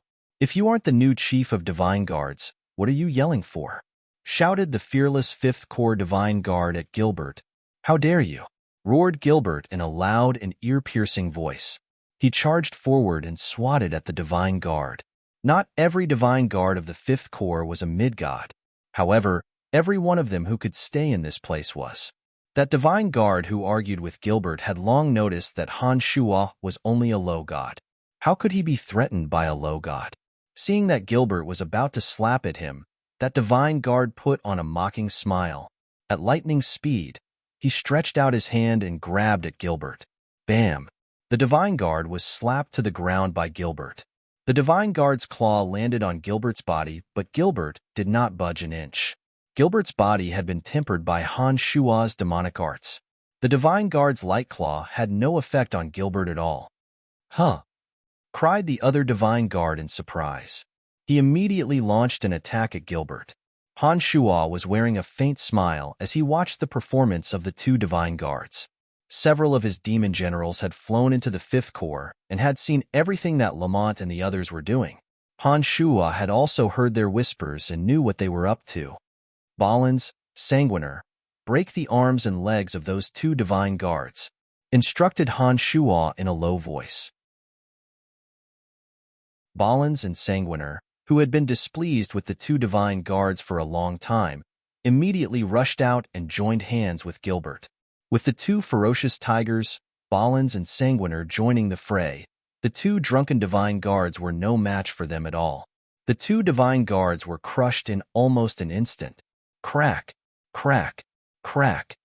Ah, the sound of bones breaking and miserable shrieks sounded simultaneously. The eyes of the two drunken divine guards immediately sobered up. They glared at Han Shuo with hatred and cried, "Even if you are the chief of divine guards, you can't punish us for no reason. Contempt of superior. That's enough." Han Shuo put on a faint smile and said, "Weren't you drunk just now? Why are you sober now? I will sue you. I will sue the House of Saint," shrieked the divine guard. Bam! Gilbert punched the divine guard in the mouth. Blood immediately filled the divine guard's mouth. Then, Gilbert cursed impatiently, "Sue your mother? You think the House of Saint will help you? Idiot!" The other divine guard, who was about to scream, immediately shut his mouth when he saw that his comrade's mouth was filled with blood. What happened? Lamont, whose face was bright red, walked over with a few squad leaders under him. He pretended to be furious and asked, "Who are you people? Why are you committing murder in the Fifth Corps? How dare you look down on the divine guards of the City of Shadows? Look at how drunk he is. What kind of divine guard is he?" Gilbert put on a disdainful smile. He turned to look at Lamont and proudly said, "We are from the Han family of the City of Shadows. We have taken over the Fifth Corps together with my master. Those two youngsters looked down on my master, and we taught them a lesson. What's your problem with that? Before you take out the official documents to prove your identity, you are all outsiders. What did they do wrong?" Lamont glared at Han Shuo and coldly groaned, "Even if you are the new chief of divine guards, you still have to follow the rules. From today onwards, I am the rule in the Fifth Corps." Han Shuo put on a faint smile and said, "You are Lamont, right? All right, from now on, you are dismissed from the Fifth Corps. Also, those drunkards of yours, get the hell out of the Fifth Corps. My Fifth Corps does not need trash like you. You want us to leave the Fifth Corps just because we drank alcohol? What a far-fetched reason." Lamont was greatly enraged. He glared at Han Shuo without backing down. "I have told you that I am the rule in the Fifth Corps." Han Shuo let out a mischievous laugh. He suddenly leaned close to Lamont and placed his left hand on Lamont's chest. Thud! Lamont's body was sent flying from the top of the stairs in front of the Fifth Corps. Two streams of blood slowly flowed out from the corner of his mouth. He glared at Han Shuo with hatred in his eyes and howled, "I will sue you. I will sue you. Get out of here." Han Shuo waved his hand and said impatiently, "If you dare to come near the Fifth Corps again, I will break your legs. Trash like you will only be a burden to the Fifth Corps." You, and you." Gilbert pointed at the divine guards whose faces were flushed red and shouted, "What are you waiting for? Get lost. Do you really want me to do it myself?" Those divine guards who were following Lamont revealed terrified faces. The squad leader who had been fawning over Lamont immediately put on a long face and said, "We only drank a little. We have no intention of offending your lordship. We still wish to stay in the Fifth Corps." "Drunkards, get out of here. From today onwards, your names are no longer in the Fifth Corps," shouted Gilbert impatiently. "Cut the crap, kid. If you keep babbling, I will break your legs and throw you out." After hearing Gilbert's words, those flushed divine guards trembled in fear. Sanguiner, Balins, and Gilbert glared at each other with cold, fierce eyes. None of them dared to stay. In the end, although they were full of resentment, they had no choice but to leave the Fifth Corps. Most of those drunkards belonged to Lamont's faction. There were a total of 50 or 60 of them. As all the captains had left, Lamont had become the one with the highest authority in the Fifth Corps. He had used Avery's collection of fine wines to buy people's support and accumulate capital for his own promotion. After Han Shua's actions, there were less than 50 divine guards left in the Fifth Corps. None of the 50 were drunkards. All of them were clean and disciplined. Han Shua observed for a moment and discovered that the remaining 50 were wearing grave and stern faces. They were coldly watching the farce in front of the gate. Their gazes when they looked at Han Shua were somewhat bewildered. It was as though they were pondering what they should do next. Han Shua had some understanding of those people before he came to the Fifth Corps. Most of them came from impoverished villages and did not have any family clan backing them up. Some of them were planted by the House of Saint. They were loyal to the Fifth Corps and the City of Shadows and would not change their allegiance even if a chief of divine guards was replaced.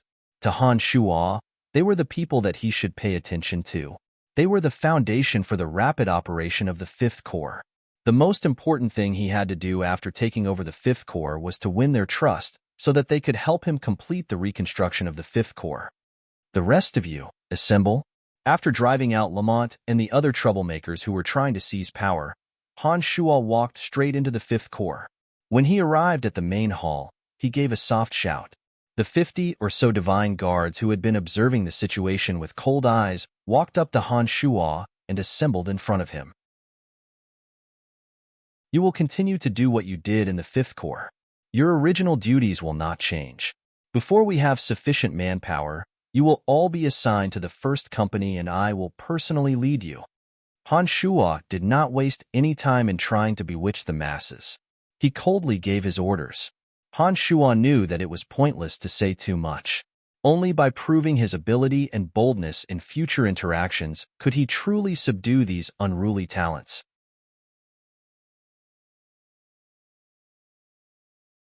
Chapter 755. After Lamont and his men were chased out of the Fifth Corps, the remaining divine guards, including those brought by Han Shua, Ballins, and Sanguiner, numbered less than 100. They were not even enough to form a company of divine guards. With less than 100 people, it was almost impossible to properly manage the enormous Fifth Corps.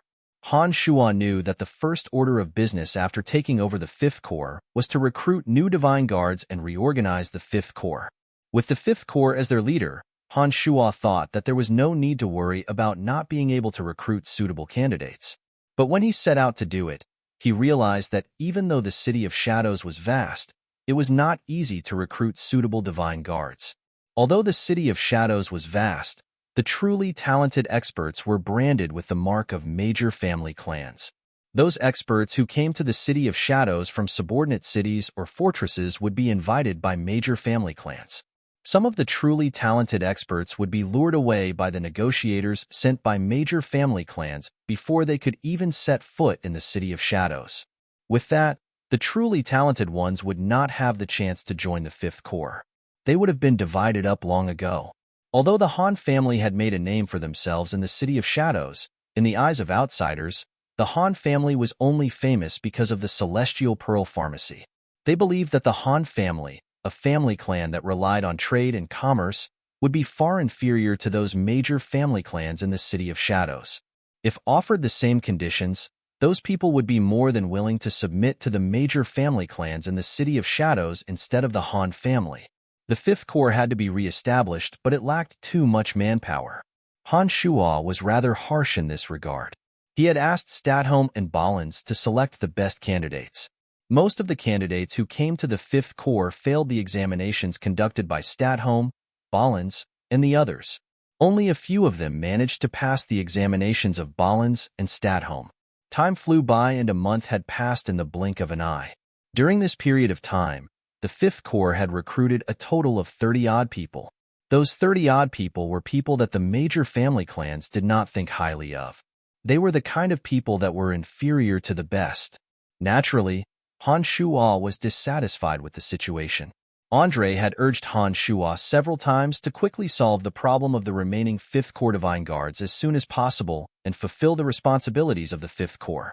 Even Han Shua felt a headache when faced with a vacancy of more than 900 people. He had already used his contacts in the Celestial Pearl Pharmacy to put up recruitment banners in every fortress city.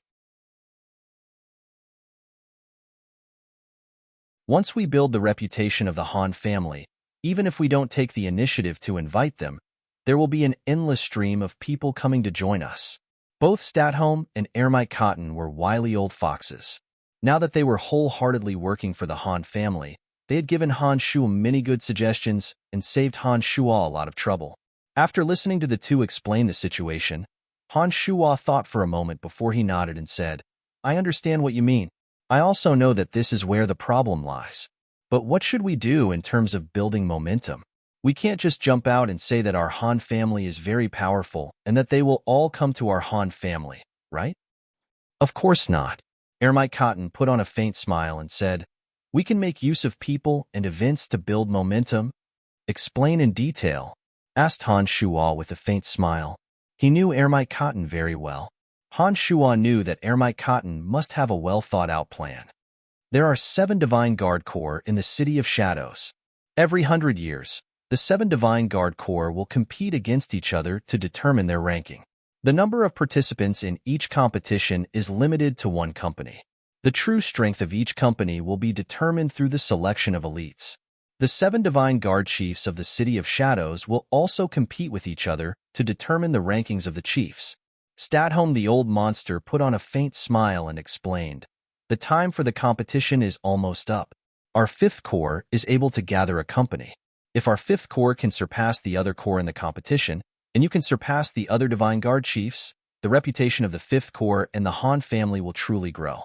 Ermite Cotton nodded smilingly and said, "Once you and the 5th Corps rank highly in the competition, the Han family will be able to get rid of the reputation of a shop and become a truly powerful family clan. By then, even if you don't take the initiative to recruit people, there will be people who will come to you to join the Han family and the 5th Corps.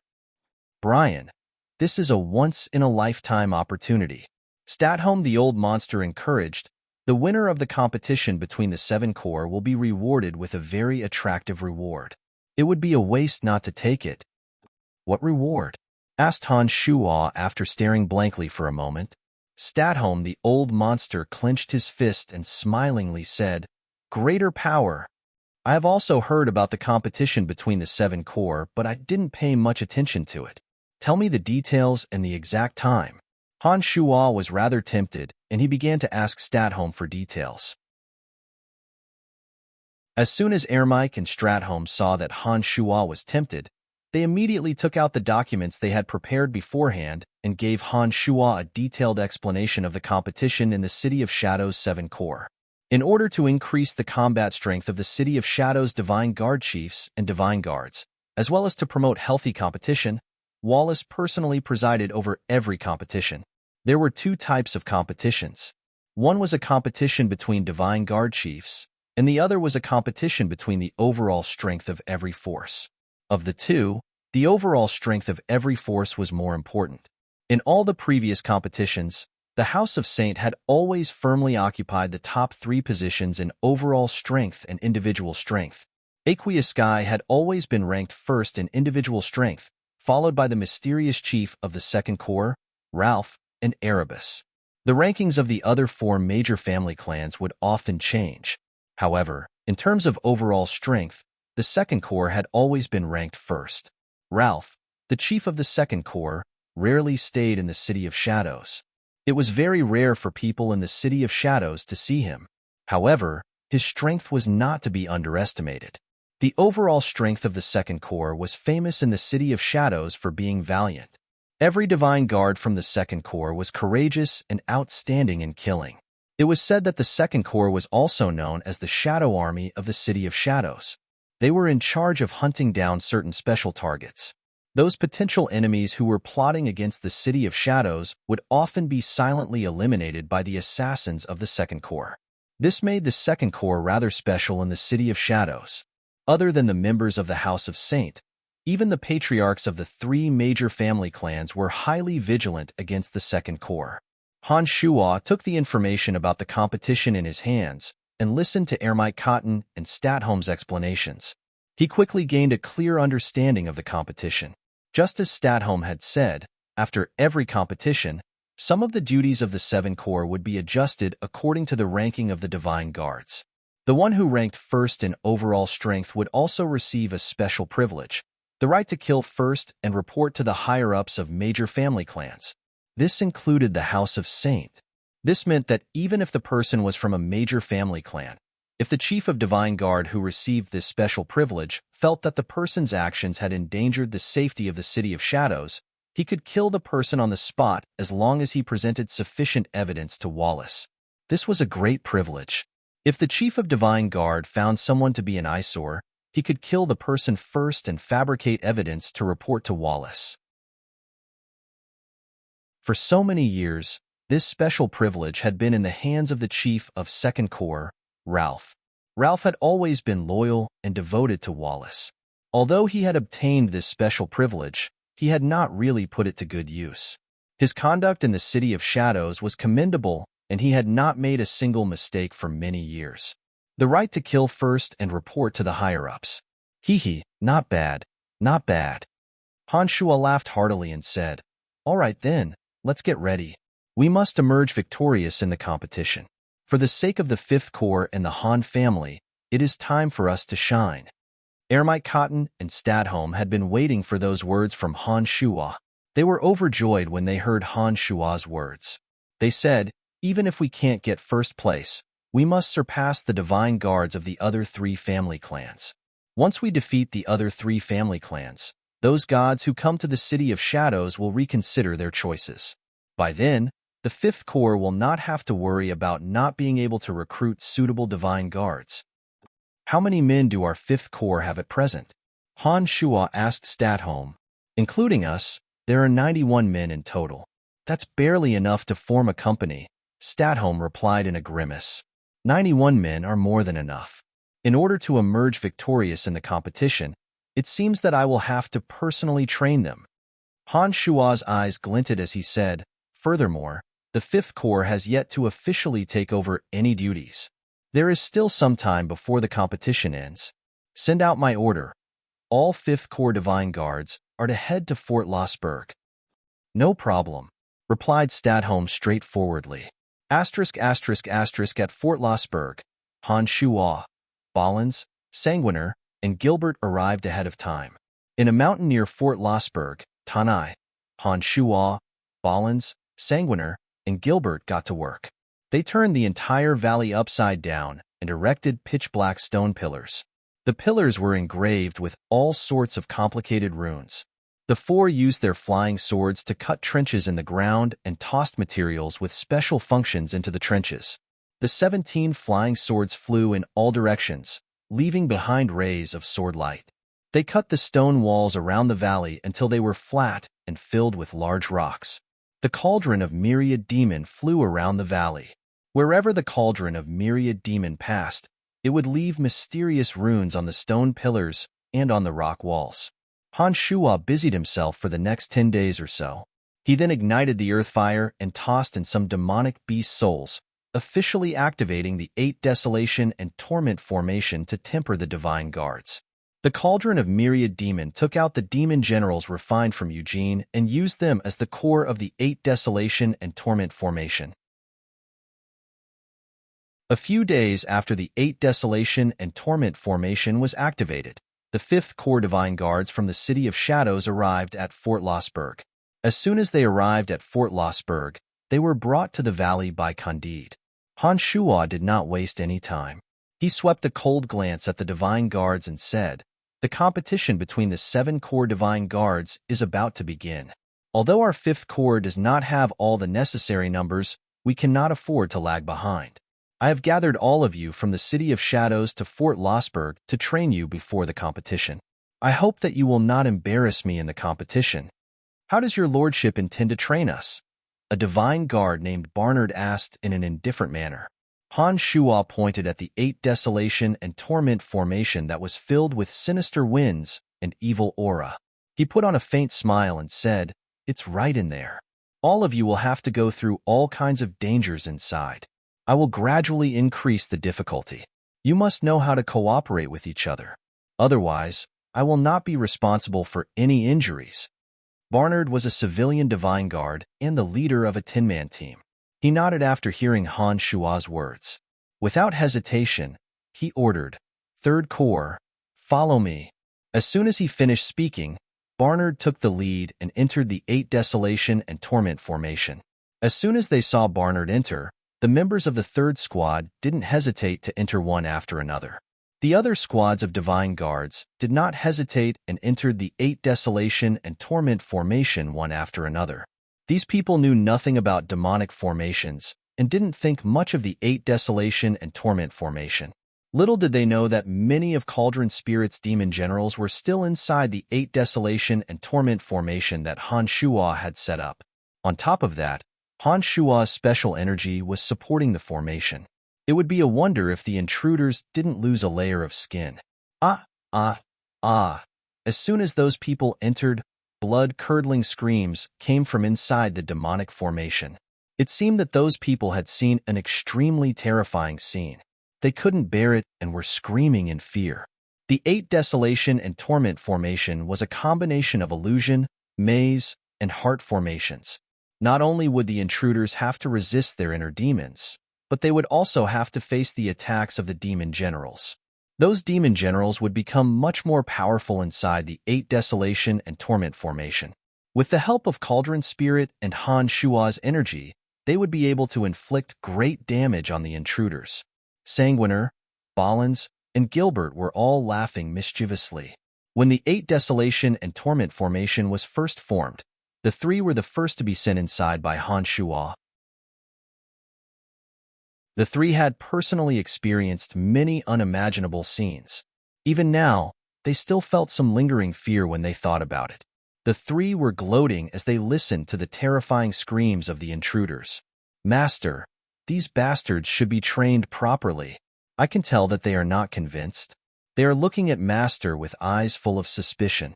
It is as though they are certain that Master won't be able to take over the position. It pisses me off just looking at them, said Gilbert fiercely. Senior, isn't the situation inside a little too cruel for them? Bollins hesitated for a moment before he reminded Han Shuo, the 5th Corps has only a few people to begin with. What if those guys couldn't withstand the pressure and died inside? Where are we going to find more people? Bollins was a decisive person. It was not easy for him to say those words. It showed that he was truly thinking for Han Shuo's sake. He was afraid that Han Shuo would train those Divine Guards to death, leaving the 5th Corps with no one to rely on. Don't worry, nothing will happen, comforted Han Shuo. He smilingly said, unlike the three of you, the intensity of the training will be different. I will gradually increase the energy in the formation so that they can adapt to it bit by bit. These guys will be the pillars of our Han family and the 5th Corps in the future. I can't bear to let them die. Master, why don't we let all the Divine Guards who join the 5th Corps in the future experience the formation? It will be very useful for training new recruits. The cruel environment will allow them to grow at the fastest speed and become the kind of talents that our 5th Corps needs the most, suggested Sanguiner. I have the same idea. We can spend some time to turn this place into a specialized training ground for Divine Guards. This place is very far from the City of Shadows, and there shouldn't be any problems. Those Divine Guards don't even know the function of the demonic formation. Most of them won't know what's going on inside. We can also use energy towers and boundary towers to camouflage the place. That will be even better, said Han Shuo smilingly. He was very satisfied with Sanguiner's suggestion. While Han Shuo and his party were chatting merrily and wittily outside the formation, the 5th Corps Divine Guards from the City of Shadows inside the formation had no choice but to face an extremely dangerous situation. Under the attacks of hundreds of demon generals that had materialized, the Divine Guards naturally formed a defensive perimeter. Their cooperation and tacit understanding with each other rapidly improved. It was only when faced with a life or death crisis that one's potential would be fully unleashed. Han Shuo clearly understood this.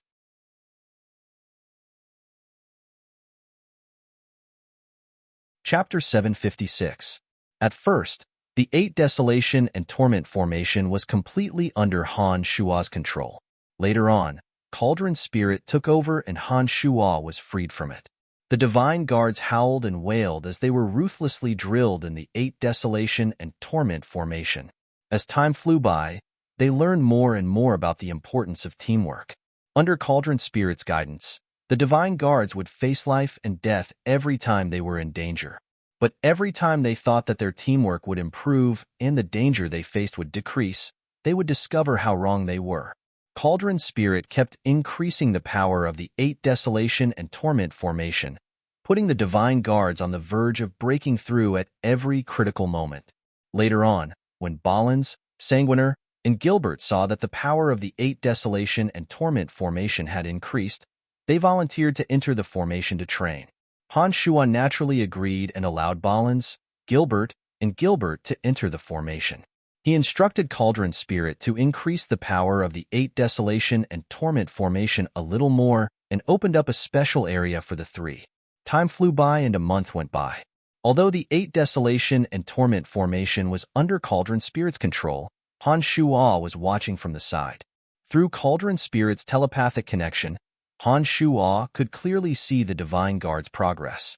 He knew that they had been improving at lightning speed.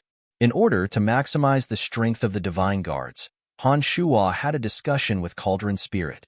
Cauldron Spirit revealed some simple demonic formations to the Divine Guards.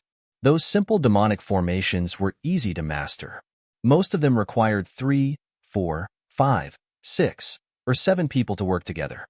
Under Han Shuo's instruction, Cauldron Spirit had his demon general assume Han Shuo's appearance and explained the basic principles of the 8 Desolation and Torment formation to the Divine Guards. As the formation was based on humans, it was very easy to understand. The Divine Guards had been cooperating with one another for the past few days. After listening to Cauldron Spirit's explanation a few times, many of them gradually grasped the basics. Cauldron Spirit continued to use the 8 Desolation and Torment formation to train the Divine Guards. The Divine Guards were slowly learning how to coordinate according to the demonic formations. They immediately realized the benefits of the demonic formations. With that, their enthusiasm soared, and they put in a lot of effort to study that unique method of coordination. Unbeknownst to them, these Divine Guards were making rapid progress. Some of them even made breakthroughs to new realms under the terrifying pressure of the 8 Desolation and Torment formation. This greatly excited the other Divine Guards. They devoted all their energy into the 8 Desolation and Torment formation. Han Shuo did not even need to urge them. Another month passed in the blink of an eye. One day, Candide sent a messenger to the valley to inform Han Shuo that Erebus and Aobashi had come to Fort Losberg and wanted to see him. Han Shuo did not want anyone to know about Tanai. Therefore, Candide did not dare to tell Erebus and Aobashi about Han Shuo's presence in the fort. After all, Erebus and Aobashi were potential opponents of Han Shuo in the upcoming competition of Divine Guards. If Erebus and Aobashi were to learn about the 5th Corps, they would not be able to amaze the world. The 8 Desolation and Torment formation was temporarily under the control of Cauldron Spirit. Han Shuo believed that with Cauldron Spirit around, there would not be any problems. Therefore, after receiving the message, he left the valley and returned to Fort Losberg. After receiving the energy crystals from Han Shuo, Candide refurbished the Han family's residence in Fort Losberg. Han Shuo walked into the tallest building in Fort Losberg. He could already see energy towers and boundary towers scattered in every corner of the building. Erebus and Aobashi were waiting for Han Shuo in the guest hall. When they saw Han Shuo walking into the building, they stood up and congratulated Han Shuo at the same time. Now that Han Shuo had been promoted to the chief of the 5th Corps, he was on equal footing with Erebus and Aobashi. In the future, even if they were to collaborate on certain matters in the City of Shadows, Erebus and Aobashi would no longer be Han Shuo's superiors. They would have to discuss many things with Han Shuo. But of course, given the good relationship between Erebus, Aobashi, and Han Shuo, there were many things that they did not have to fuss over. But the two were very happy that Han Shuo had been promoted to a high position. After all, having Han Shuo in the position was much better than having someone they didn't like. Is there something the two of you have come to Fort Losberg to look for me? Han Shuo looked at Erebus and Aobashi smilingly and asked, Have you explained what happened in the valley? Did the city lords of Hushvale City and Dark Soul City cause you trouble? Erebus and Aobashi put on bitter smiles upon hearing those words. It appeared that the issue with Tanai Yamashita wasn't resolved very smoothly. Don't mention it. The two city lords were furious when they learned that their chief of divine guards was killed. Not only me and Aobashi, even his lordship was annoyed to death. Erebus shook his head, sighed, and explained, "It's not easy to solve such a terrible mess. His lordship has been talking to us every day for the past few days, asking us to solve the problem as soon as possible. The competition of the 7th Corps is about to begin. We've been annoyed to death. You two are so busy. How did you find the time to look for me?"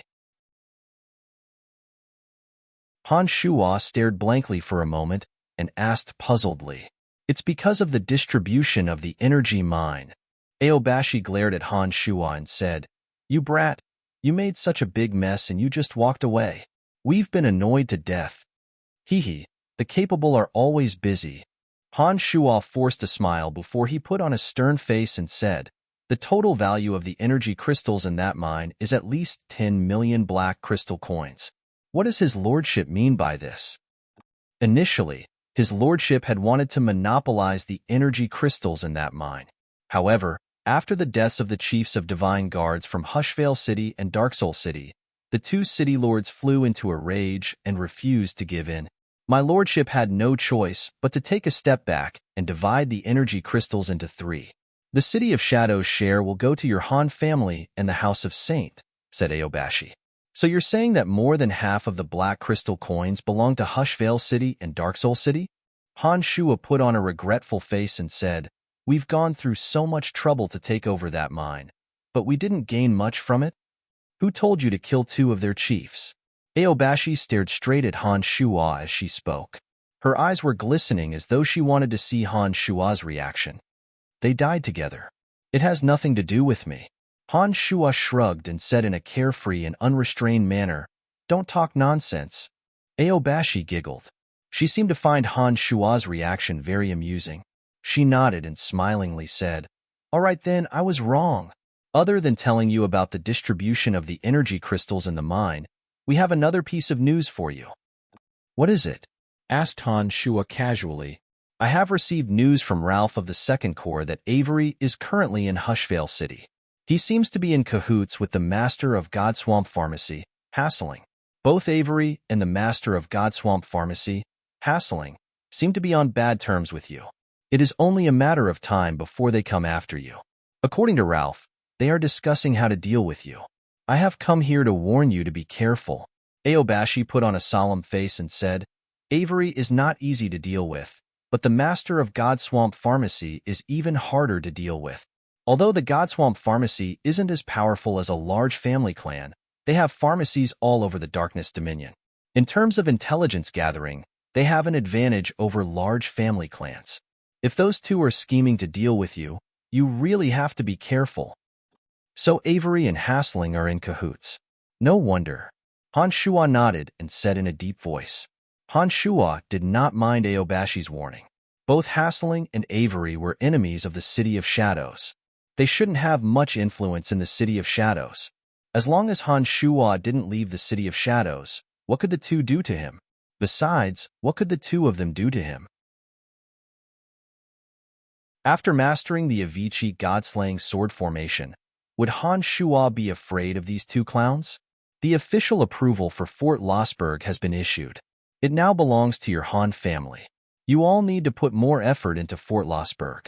It will be the foundation of your Han family in the future, Aobashi reminded Han Shuo.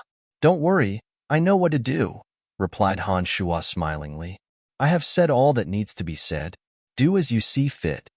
Erebus thought for a moment and asked, "By the way, your 5th Corps won't be participating in the centennial competition of the Divine Guards of the 7 Corps, right?" "Of course I will. Why not?" Han Shuo immediately put on a smile and replied, "How can our 5th Corps miss out on such a grand event?"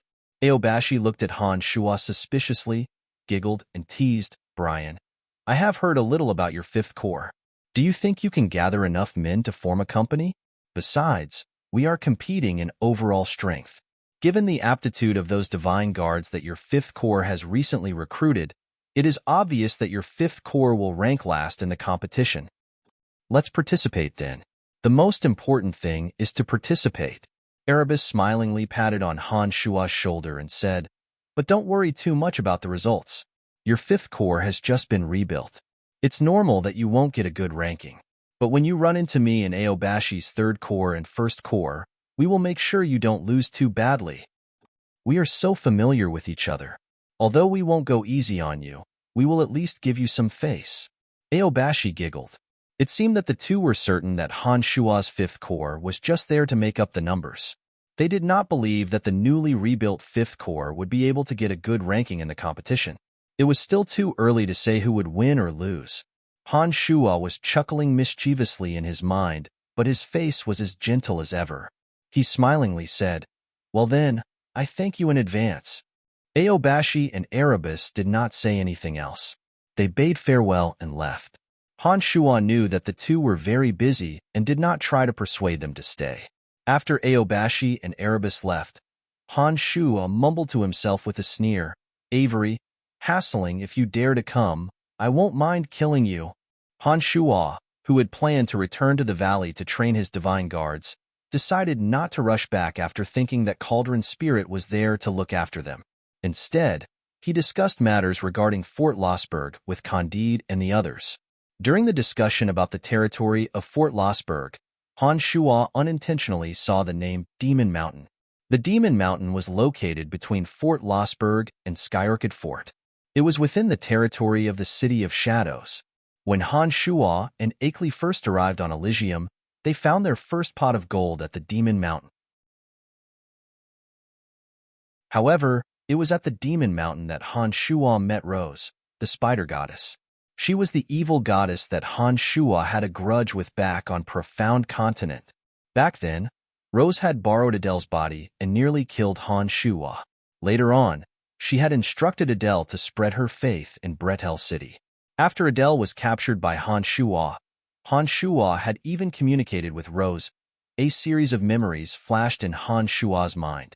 Han Shua thought for a moment and felt that he should make a trip to the Demon Mountain. On one hand, the Demon Mountain was Fort Lossberg's territory, and on the other hand, he wanted to settle this grudge as soon as possible. Although Rose was a foreign race, she cultivated in the energy of darkness and possessed high god strength. To Han Shua, even if he didn't borrow Cauldron Spirit's energy, using the Avicii god-slaying sword formation, he would be able to contend against early and mid-stage high god experts. Based on what Han Shua felt about Rose, she should only possess mid-stage high god strength of darkness. Han Shua was confident that he could defeat her. As Cauldron Spirit still needed to train the divine guards, Han Shua did not bring Cauldron Spirit to the valley. From the outside, the Demon Mountain looked like a malevolent demon. It towered into the clouds. When Han Shua arrived at the Demon Mountain, he unfolded his consciousness and immediately discovered a powerful aura of life within the mountain. He immediately knew that Spider Goddess Rose was in there. Elysium was a material plane with many races. The foreign races on the Elysium could cultivate in the 12 fundamental forces. They also worshipped the 12 overgods. Therefore, they had the right to live in any divine dominions and were no different from ordinary people. Some of the city lords in the divine dominions were of foreign races. Legend has it that some of the 12 overgods were of foreign races. Therefore, there wasn't much racial prejudice on Elysium. It was just that some of the foreign races had different living habits compared to humans. Some of them didn't like to live in groups. For example, Spider Goddess Rose preferred to live alone in the mountain. She didn't want to take human form and live in the City of Shadows. If a foreign race like Spider Goddess Rose were to head to the City of Shadows, she would surely be put in an important position. The 4 major family clans would definitely fight over her. Han Shua wasn't afraid of Spider Goddess Rose's powerful aura. He continued to walk leisurely towards the Demon Mountain. This time, Spider Goddess Rose was not in a deep slumber like the last time. As soon as Han Shua entered the Demon Mountain, he was discovered by Spider Goddess Rose before he could even enter the mountain. "This is my territory. Please leave." Spider Goddess Loltha's voice came from the belly of the Demon Peak. Generally speaking, foreign races like Rose would have to obtain permission from their masters before they decided to live in the City of Shadows. In other words, City Lord Wallace of the City of Shadows should be aware of her existence and had assigned this demon mountain to her. Correspondingly, Rose had to abide by the rules of the City of Shadows and was not allowed to kill gods in the vicinity.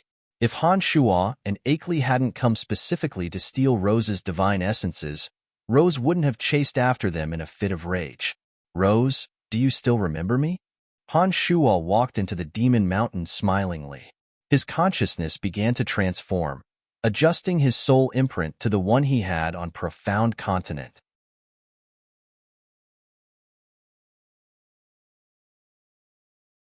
Chapter 757. Every time one made a breakthrough in demonic arts, their consciousness imprint would change accordingly.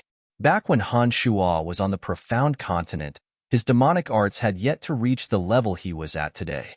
Therefore, his consciousness imprint was very different from what it was now. The consciousness had infinite uses, and it wasn't difficult for Han Shuo to alter his imprint. As soon as Han Shuo entered the Demon Mountain, his consciousness imprint changed accordingly, reverting to the state he had when he fought Lolthback on Profound Continent. Rose grew impatient when she saw that Han Shuo still wanted to enter the Demon Mountain despite her warning. She was ready to kill Han Shuo right in front of the Demon Mountain. Rose had to abide by the rules of the City of Shadows. She was not allowed to take the initiative to kill any gods that passed by. However, if anyone dared to trespass on her territory despite her warning, it would be considered a provocation to her. Even if she were to kill the trespasser, it would not be considered a violation of the rules of the City of Shadows. Rose was about to send her darkness divine energy into the Demon Mountain when Han Shuo suddenly said, "Rose, do you still remember me?" She was stunned for a moment. She did not immediately attack Han Shuo. Instead, she sized up Han Shuo in puzzlement. As Han Shuo's consciousness imprint changed, Rose became more and more puzzled. By the time Han Shuo's consciousness imprint had completely reverted to its original state, Rose said in a cold voice, "So it's you?" "That's right. Back when we were on the Profound Continent, we even spoke to each other. It's good that you still remember me." "Very good, very good." Han Shuo calmly walked into the Demon Mountain. He ignored the dangers in every step of the way and headed straight for the depths of the mountain. He continued, "Oh, right? I remember the last time I was here. I was the one who obtained those divine essences that you collected. You should remember them, right?" Rose, who was inside the mountain, was furious. She sneered and said, "It seems that you are here to die today." One after another, small spiders crawled out from the depths of the mountain. They circled around Han Shuo's body and went straight to the entrance of the cave where Han Shuo came from. Those small spiders spat out spider silk and quickly sealed the entrance of the cave where Han Shuo came in. There was a very strong fluctuation of dark divine power on the surface. Han Shuo could clearly see the situation behind him. He knew that Rose wanted to kill him, but Han Shuo didn't care. This time was different from the past. He didn't have to hide when facing Rose. The fact that he dared to come in was a testament to his confidence.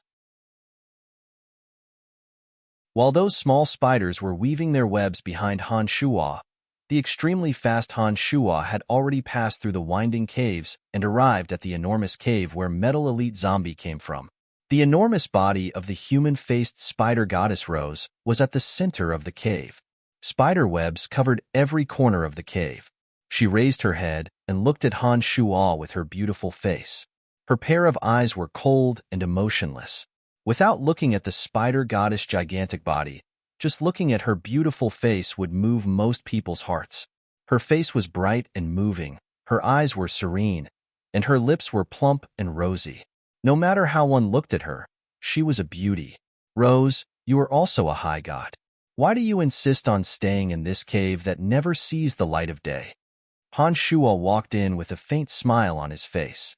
He first sized up the surroundings, and then asked nonchalantly. Rose's cold and gloomy eyes were fixed on Han Shuo. She did not answer his question. In Rose's eyes, Han Shuo was merely a mid-god. She didn't understand why a mid-god would come here to court death. Rose's heart was filled with puzzlement, especially when she saw that Han Shuo was so fearless. Rose, who hated Han Shuo so much, did not dare to act rashly. "This time, I'm here to settle an old score with you." Han Shuo didn't ask further when he saw that Rose didn't answer. He smilingly looked at Rose and explained, "Back on the profound continent, you used Adele, your divine slave, to almost get me killed. Later on, you had Adele wreak havoc in my territory. Tell me, what should I do?" "You're asking me what should I do?" Rose suddenly shrieked. She sneered and said, "On that low-level material plane, you repeatedly ruined my plans and raped and murdered my followers. After coming to this material plane, you stole my divine essences. How dare you ask me what should I do? Brat, I don't care what backing you have, but don't even think of leaving this place alive. It seems that you don't have any more divine essences in your cave. Sigh, it seems that we won't be able to get enough spoils this time." Han Shuo sighed softly after looking around. He seemed rather helpless. This guy had obviously provoked Rose, reminding her of the divine essences that Han Shuo stole from the Demon Mountain. Therefore, Rose could no longer hold back. She immediately let out an ear-piercing shriek that reverberated throughout the entire Demon Mountain. As soon as she shrieked, Rose's razor-sharp claws suddenly slashed at Han Shuo. Those sharp claws glittered with faint radiance. Divine energy of darkness flowed within the claws like flowing water. At the same time, the domain of divinity of darkness suddenly unfolded. The already dim interior of the mountain was immediately plunged into absolute darkness. The element of darkness converged towards Rose's domain of divinity from all directions.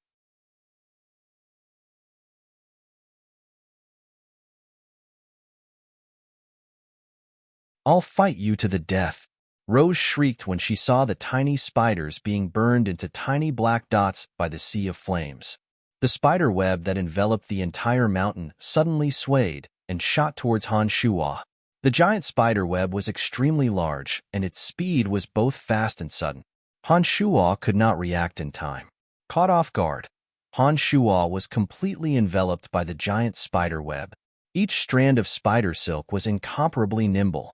As soon as it landed on Han Shuo's body, it would entangle him with all its might. In just a short while, all the spider silk had tightened, trapping Han Shuo firmly. Rose, whose darkness divine energy was being depleted by the 17 flying swords, suddenly sneered when she saw that her spider web was effective. "Brat, you're dead meat." After saying that, Rose channeled her darkness divine energy into the mountain she had been cultivating in.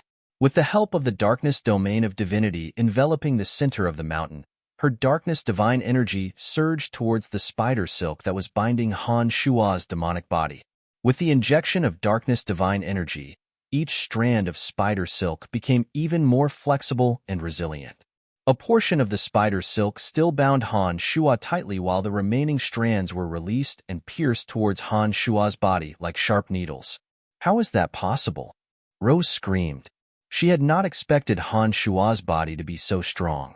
She was at a loss of what to do. Dang, dang, dang.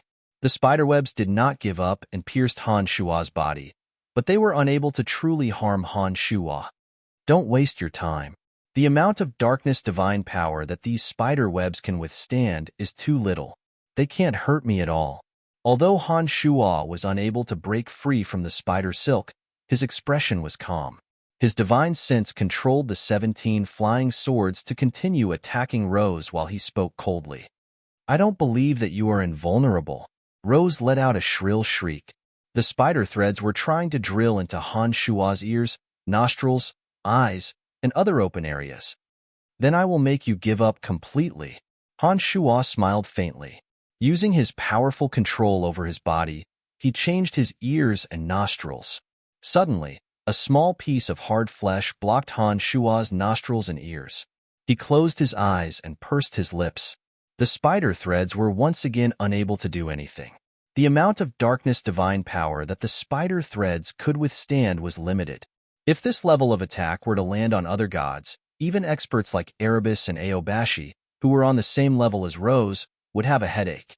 Once they were entangled by the spider threads, and Rose used this method to attack them, even Aobashi and Erebus would be riddled with holes.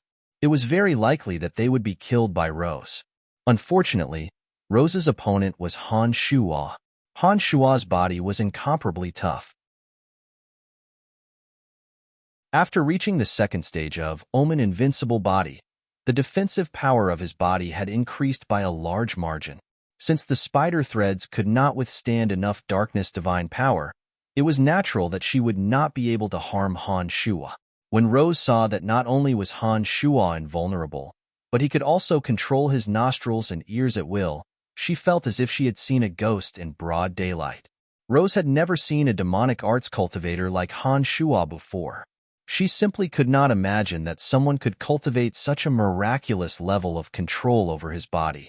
Seeing that her attack was futile and that she had consumed a large amount of darkness divine power to defend against the 17 flying swords, Rose suddenly had the thought of retreating quickly. As she was firmly entangled by the 17 flying swords, Rose could not get close to Han Shuo at all. However, when she saw that Han Shuo was firmly entangled by the spider threads, she also thought that Han Shuo could not do anything to her. This was the best opportunity for her to leave. Brat, I will remember you. I won't accompany you today. I will take my revenge on you sooner or later. Rose glared at Han Shuo with her cold and gloomy eyes. She then prepared to leave the Demon Mountain. When Han Shuo saw that Rose was about to leave, he exerted all his strength to break free from the spider threads entangling him. However, as the 17 flying swords required the support of his demonic yuan, he could not use all his strength to break free. Every single strand of the spider threads was imbued with Rose's darkness divine power.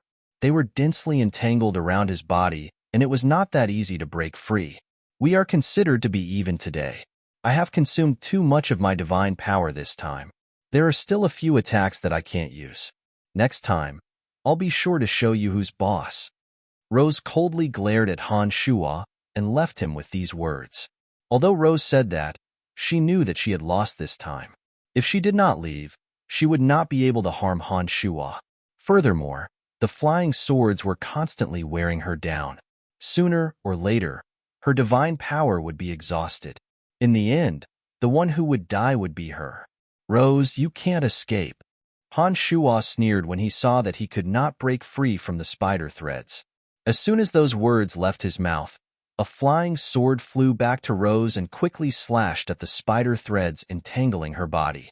However, Rose's spider threads were indeed tough. With a single slash, only a few of them were broken. It would take some time for a flying sword to cut all the spider threads. However, it was apparent that Lolth wasn't willing to give Han Shuo the time to sever all the spider webs. After one of the flying swords left, Lolth clearly felt the pressure on her lesson.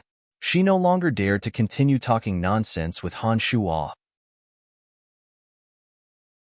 While fending off the remaining 16 flying swords, she fled towards the outside of the Demon Mountain. Her sharp claws repeatedly hacked at the mountainside, causing large boulders to fall down, blocking the pursuit of the 16 flying swords. With a thought, he retrieved all 16 flying swords. Rays of light shot out and circled around him, cutting the spider threads one after another. Soon enough, Han Shuo freed himself from the spider threads. With one thought, Han Shuo immediately sensed the direction in which Rose fled.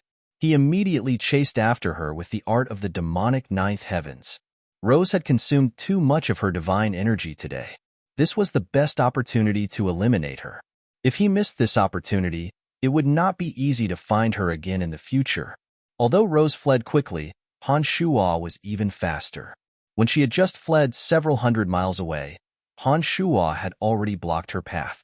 Without saying a word, he once again unleashed the 17 flying swords.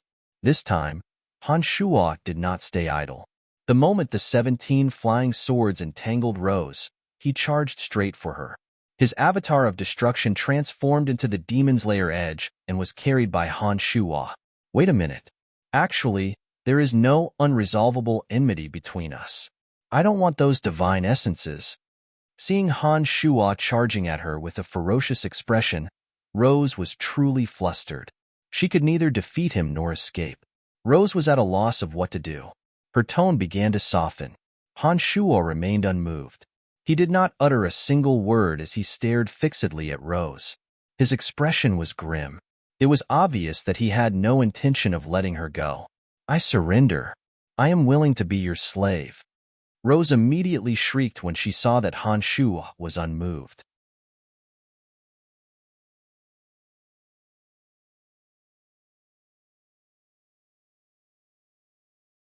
The demon's lair edge and the flying swords in his hands glowed brilliantly as he gradually approached Rose. As the flying swords and the demon's lair edge inched closer, the terror on Rose's face grew more and more intense. She suddenly sensed that her surroundings had been frozen. The 17 flying swords were releasing a miraculous energy that was cutting off her hope of escape. Generally speaking, high gods would prepare some means of escape for themselves. Of course, once such means were used, it would definitely cause harm to the user. They would either be injured physically or have to use a divine weapon of excellent quality. Han Shuo believed that Rose should have such means. Rose would rather pretend to surrender than use that means. This meant that once released, she would suffer great harm. As Han Shuo approached step by step, he secretly activated the energy of the 17 flying swords to cast a confinement spell. He filled the space between the 17 flying swords with chaotic energy so that Rose would have no chance to escape. Rose suddenly felt as though she had spun a cocoon around herself. She originally wanted to pretend to surrender and find another opportunity to kill Han Shuo. She didn't expect that Han Shuo would be so insidious. He actually took advantage of the opportunity to cut off her hope of escape bit by bit, causing her to be at her wit's end. Rose, don't waste your time. No matter what tricks you have up your sleeves, they are all useless now. Han Shuo's voice was cold. He said indifferently, while you were wasting your time with me, I had already cut off your escape route bit by bit. Now, you really only have two choices. You can either be killed by me and have your divine soul obliterated, or you can completely release your divine soul and let me control you. We will form a master-slave contract. Rose wanted to cry but had no tears. When she heard Han Shuo's indifferent words and sensed the ice-cold killing intent coming from his body, Rose really panicked. She didn't want to be ordered around. Once a master-slave contract was formed, she would forever lose her freedom and become a tool in Han Shuo's hands. But if she didn't drag out her life today, she knew that only death would await her. Rose was in a dilemma when faced with a difficult choice. Han Shuo coldly gazed at Rose. He used the 17 flying swords to completely cut off her escape route while the demon's lair edge in his hand stabbed inch by inch towards Rose. He roared, "Do you really want to die?" This roar was incomparably ear-piercing. Han Shuo had used the soul-assimilating demonic sound of demonic arts. The demonic sound had the wonderful power to bewitch people's hearts. It immediately surged into Rose's mind and divine soul. If it were any other time, the soul-assimilating demonic sound wouldn't have any effect on Rose. But now that Rose had lost her mind and was flustered, the soul-assimilating demonic sound immediately took effect. Rose, who was still in a dilemma and hesitating, was suddenly affected by the bewitching power of the soul-assimilating demonic sound. She immediately screamed in panic, "I surrender." As soon as she finished speaking, under the influence of the soul-assimilating demonic sound, Rose let go of her divine soul and completely lost control of her own will. She didn't resist at all, allowing Han Shuo's consciousness to directly enter her divine soul and form the most unfair master-slave contract with her. A glistening dark light flashed in Rose's eyes. Han Shuo and Rose looked at each other. After a while, the master-slave contract was completed. An imprint formed in Rose's divine soul. That imprint corresponded with Han Shuo's consciousness. As long as Han Shuo willed it, he could decide Rose's life or death. I. As soon as the master-slave contract was completed, Rose immediately realized that something was wrong. She looked at Han Shuo with a face full of terror and shrieked, What did you do to me just now?" Han Shuo shrugged and said smilingly, "I formed a master-slave contract with you. Of course." The demon's lair edge was put away by Han Shuo. The 17 flying swords also returned to Han Shuo's hand. This was to show that he was no longer hostile towards her. "Arg!" Rose shrieked in pain. Her razor-sharp claws fluttered wildly as though she couldn't accept the fact for a moment. Under Han Shuo's gaze, Rose, who had lost her composure, frantically brandished her sharp claws and chopped down all the ancient trees in the mountain range. Sand and pebbles were sent flying everywhere. The entire area was nearly razed to the ground by her enormous human-faced spider body. Han Shuo continued to look at Rose with a faint smile. Once the master-slave contract was completed, Rose was powerless to reverse it. From that day onwards, she would be a loyal servant of his Han family. It would be strange if he didn't feel happy to have a high god servant in his hands. Rose gradually calmed down after going berserk for a while. Under the smiling gaze of Han Shuo, Rose's body gradually shrunk. Her sharp claws retracted into her body. Her body gradually changed. Her spider body gradually shrunk, and a tall, slender, and delicate human body gradually took shape. In just a few dozen seconds, Spider Goddess Rose's face didn't change, but her body had transformed into that of a young woman with long, slender legs. Spider Goddess Rose's spider body had faded away. Her new human body, coupled with her beautiful face, had suddenly become beautiful and alluring. She also gave off an evil and seductive aura that was very attractive. She wore a dark, tight-fitting gown with mysterious patterns that accentuated her long and slender legs. Rose's delicate body was curvaceous and had perfect curves. The most eye-catching feature of her was her long, snow-white hair. It was silky and glossy and looked like spider silk no matter how one looked at it. Rose stood tall and straight in front of Han Shuo. No matter how hard he tried, he couldn't connect her to the human-faced spider form that he had just seen. What did you do to me just now? Rose's eyes were as cold as ever. She glared at Han Shuo with some resentment. I just concluded a master-slave contract. Looking at Rose, whose body had changed greatly, Han Shuo was lost for a moment. He shook his head and said, I almost couldn't recognize you after you turned into a human. I mean before the master-slave contract was concluded. Rose looked at Han Shuo with a bitter expression and said in a cold voice, You must have done something to me. Otherwise, I wouldn't have concluded a contract with you so easily. After I concluded the contract with you, I suddenly had a very strong feeling that something was wrong. A high god was, after all, a high god. Even when she was in a trance, she could still maintain a terrifying vigilance. If it wasn't for that kind of situation, the soul-assimilating siren wouldn't have been effective on Rose. She immediately sensed that something was wrong when she woke up. It seemed that she had sensed that Han Shuo had done something to her. Remember to call me master in the future, shouted Han Shu coldly. The master-slave contract has been concluded. From today onwards, you are my slave. You better behave yourself when you address me. Not only could a master-slave contract allow the master to control the slave's life and death, but it would also form a wonderful connection between the two. Rose looked at Han Shuo indignantly. Han Shuo also looked back at her coldly. Now that Han Shuo was her master, Rose quickly gave in. Although she was unwilling, she eventually called out in a low voice, Master. All right. Han Shuo nodded and said, As a slave, you shouldn't question your master. Come, follow me and leave the demon mountain. From today onwards, you, Rose, are no longer a spider goddess but a loyal slave of the Han family. You better forget your original identity as soon as possible. Rose's bright and cold eyes stared at Han Shuo. Her sexy and plump lips were lightly pursed. It seemed that she was still somewhat unwilling to accept her new identity. She had some instinctive resistance towards the lowly title of slave. She had always been high and mighty for a long time. Even when she faced high gods who were more powerful than her, she had never suffered such humiliating treatment. But suddenly, she was pushed down from her high and mighty altar to the mortal world. She had even become the slave of a minor god from a low-level material plane that she once looked down upon. Just thinking about it made her feel very aggrieved. Especially since Rose was very arrogant, it was even more difficult for her to accept this new identity. She instinctively began to reject the identity of a slave. Han Shuo noticed the changes in Rose's expression.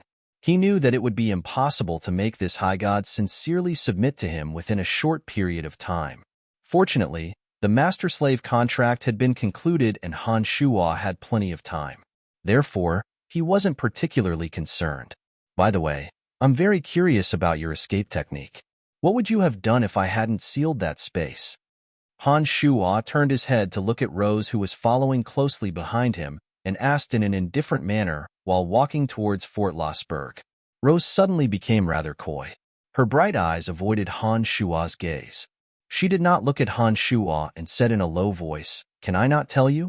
"You can't," shouted Han Shuo. Rose glared at Han Shuo and said, "I can use my long hair to escape, but my divine energy will regress. Most importantly, my long hair will fall off and I will become bald." When Rose said that she would become bald, she wore a horrified face as though it was even more terrifying than the regression of her divine energy.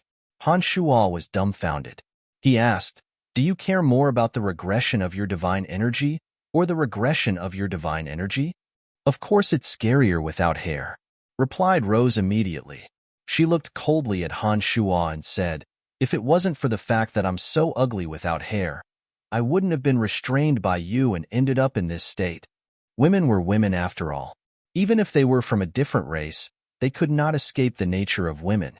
Han Shuo shook his head. He really did not know whether to laugh or cry.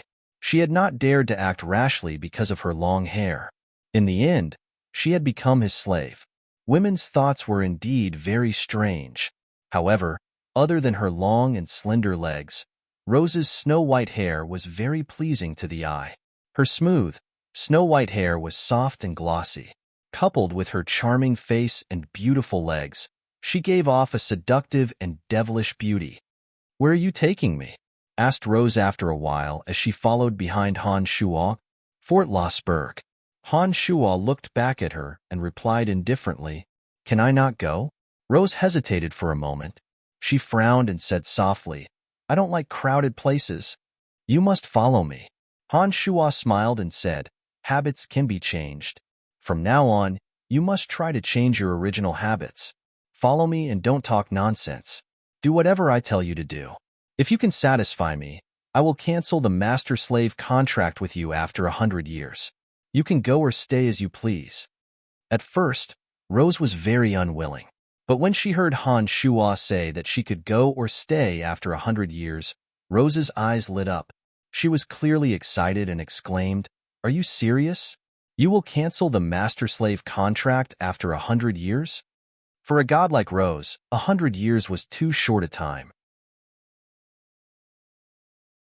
When she heard that she could be free, hope reignited in Rose's heart.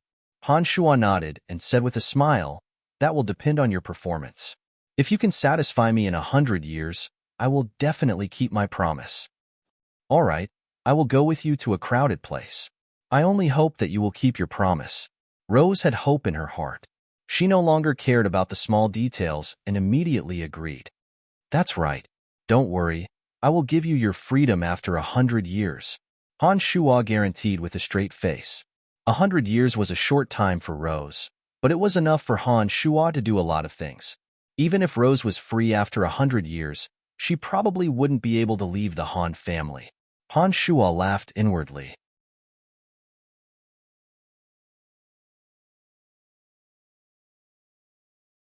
Chapter 759. Fort Lossberg. The Han family. Han Shuo had not been away for long. After he returned, Fort Lossberg did not undergo any changes. Everything was the same as before. It was Han Shuo himself who had changed. When he left, he was alone. But when he returned, he was accompanied by the seductive spider goddess, Rose. Rose was not fond of socializing with others. She had been following behind Han Shuo in silence. She did not show the slightest interest in the scenery or people around her. She did not speak a single word and was as silent as a rock. Candide and the others were very busy working on Fort Lossberg. The few of them had experience in managing a city. They were all in high spirits after taking control of the fort. They used the energy crystals provided by Han Shuo to equip several energy towers and boundary towers on the city gates to strengthen the fort's overall defensive power. After staying at the Han family for a while, Han Shuo saw that everything was on track. He brought Rose to the valley where the divine guards of the Fifth Corps were trained. In Tanai, the 8 Desolation and Torment formation was being operated by Cauldron Spirit. Chilling winds blew and killing intent soared into the sky. Rays of multicolored light interweaved within the formation. Mournful screams could be heard from the formation. The divine guards did not relax for even a moment under Cauldron Spirit's ruthless training. Outside Tanai's 8 Desolation and Torment formation, a dozen or so divine guards were sitting cross-legged. They all wore focused expressions. Strange lights would flash across their bodies from time to time. Their domains of divinity did not interfere with each other's business. With just a glance, Han Shuo could tell that the dozen or so divine guards had gone through cruel training in the 8 Desolation and Torment formation. Their willpower had been greatly improved, and they had gained new insights into the energy they cultivated. In order to allow the divine guards to absorb all the insights they suddenly gained, Cauldron Spirit had driven them out of the formation so that they could calm down and carefully comprehend the new insights they gained. Gilbert was also among the divine guards. He was sitting cross-legged on a boulder with a solemn face. His usual impudence was gone from his face as he quietly comprehended the insights he gained from the formation. Gilbert had just arrived on Elysium and had just reached early-stage Logod of Darkness. It was not surprising that Han Shuo could make a breakthrough under the training of the formation. Spider Goddess Lolth, who had been following behind Han Shuo without saying a word, was rather surprised when she arrived at the valley. Before she entered, she had noticed that the valley was covered with layers of barriers. It was not easy for those with low strength to discover the situation inside the valley. Lolth was even more surprised when she saw the scene inside the valley. She was very curious about the bizarre energy inside the 8 Desolation and Torment formation. She carefully released a strand of her darkness divine energy to probe it. Immediately, she discovered that the aura inside the formation was somewhat similar to Han Shuo's. Han Shuo turned his head to look at Rose behind him and smilingly asked, "What is it?" "No, nothing," replied Rose in a fluster. She took another look at the surroundings and asked, "What is that place used for? I can sense your aura from inside." "Training." Han Shuo pointed at the formation and explained, "Those people are my 5th Corps divine guards. Their strengths need to be improved. I need them to adapt to the harsh environment as quickly as possible. Therefore, I sent them to face the dangers inside." "They can be tempered inside?" Rose was rather astonished. She could sense the dangers inside, but had no idea about some of the miraculous uses of the demonic formation. Han Shuo put on a smile but did not answer. He started communicating with Cauldron Spirit. "Master, those fellows are not bad. Most of them have mastered formations that work well with each other. Some of them have repeatedly made breakthroughs despite facing life-threatening dangers. It seems that their future achievements will not be low. The 3 of them, in particular, have made rapid progress. As expected of demonic arts cultivators, Han Shuo was rather delighted to hear those words from Cauldron Spirit. He was especially pleased to hear that Sanguiner, Ballins, and Gilbert had made rapid progress. In the future, Sanguiner, Gilbert, and Gilbert would be Han Shuo's trusted right and left arms. Only with the strength of the 3 would the 5th Corps be able to establish a firm foothold in the City of Shadows. The strength of the 5th Corps would also mean that the Han family would be able to rid itself of its reputation as a weak merchant association. Han Shuo's valiant strength alone would be far from enough. The Han family must have as many experts as the House of Saint and more high gods as possible. Moreover, Sanguiner, Ballins, Gilbert, and the others would be figures who could shoulder great responsibilities in the future. Naturally, Han Shuo hoped that they would grow as strong as possible. "Continue to train them," Han Shuo instructed the Cauldron Spirit. After thinking for a moment, he asked, "Without the 2 of us presiding over the formation, can that demon general refined from Eugene's divine soul be able to maintain the formation's effectiveness?" The 8 Desolation and Torment formation would greatly benefit those low gods and mid gods. After testing the effectiveness of the formation, Han Shuo felt that Stadholm, Phoebe, Emily, and the others should enter the formation to temper themselves. He believed that after staying in the formation for a period of time, they would all reap great benefits. However, it was impossible for Han Shuo and Cauldron Spirit to keep watch over the formation all the time. Therefore, Han Shuo asked, "The formation's effectiveness will be greatly reduced if it only relies on that demon general," replied the Cauldron Spirit. After taking a short pause, the Cauldron Spirit continued, "But for some low-level gods, a greatly weakened formation can still provide them with sufficient training. If Master wishes to train those from profound continent, the power of the formation is more than enough." Han Shuo immediately felt relieved after hearing Cauldron Spirit's words. He planned to have the members of the Han family enter the formation one by one after the first batch of Divine Guards exited the formation. However, the City of Shadows was more than 10 days away, and it would be rather inconvenient to travel back and forth. Han Shuo began to consider dismantling everything in the formation and finding a secluded gymnasium for the Han family in the City of Shadows as the new venue for the 8 Desolation and Torment formation. Time flew. Another half a year had passed in the blink of an eye. Seeing that the deadline for the 7-core competition was drawing closer and closer, Han Shuo finally ordered Cauldron Spirit to suspend the 8 Desolation and Torment formation and let all the Divine Guards out. In just half a year, a few more Divine Guards had gained new insights into the energy they cultivated in. The dozens of Divine Guards stayed in the formation for more than a year. During this period of time, they experienced all kinds of dangers at every second. When they exited the formation, they wore grave, stern expressions. Their auras were calm and steady. They gave off the aura of iron and blood that had been through a long period of slaughter. In just a little more than a year, the Divine Guards had undergone a complete transformation.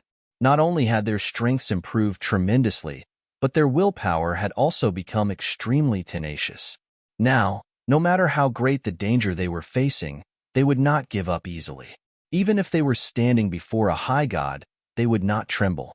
After exiting the 8 Desolation and Torment formation, the gazes in which these Divine Guards looked at Han Shuo were completely different. They no longer had the vigilance and suspicion in their eyes, but more sincere reverence and trust. Previously, the Divine Guards did not believe that Han Shuo could lead them. However, Han Shuo's 8 Desolation and Torment formation made them realize how extraordinary Han Shuo was. Even now, they still had no idea how the terrifying formations they had experienced were formed. The only thing they could be sure of was that those formations were deployed by Han Shuo. That was enough to convince the Divine Guards and make them revere Han Shuo.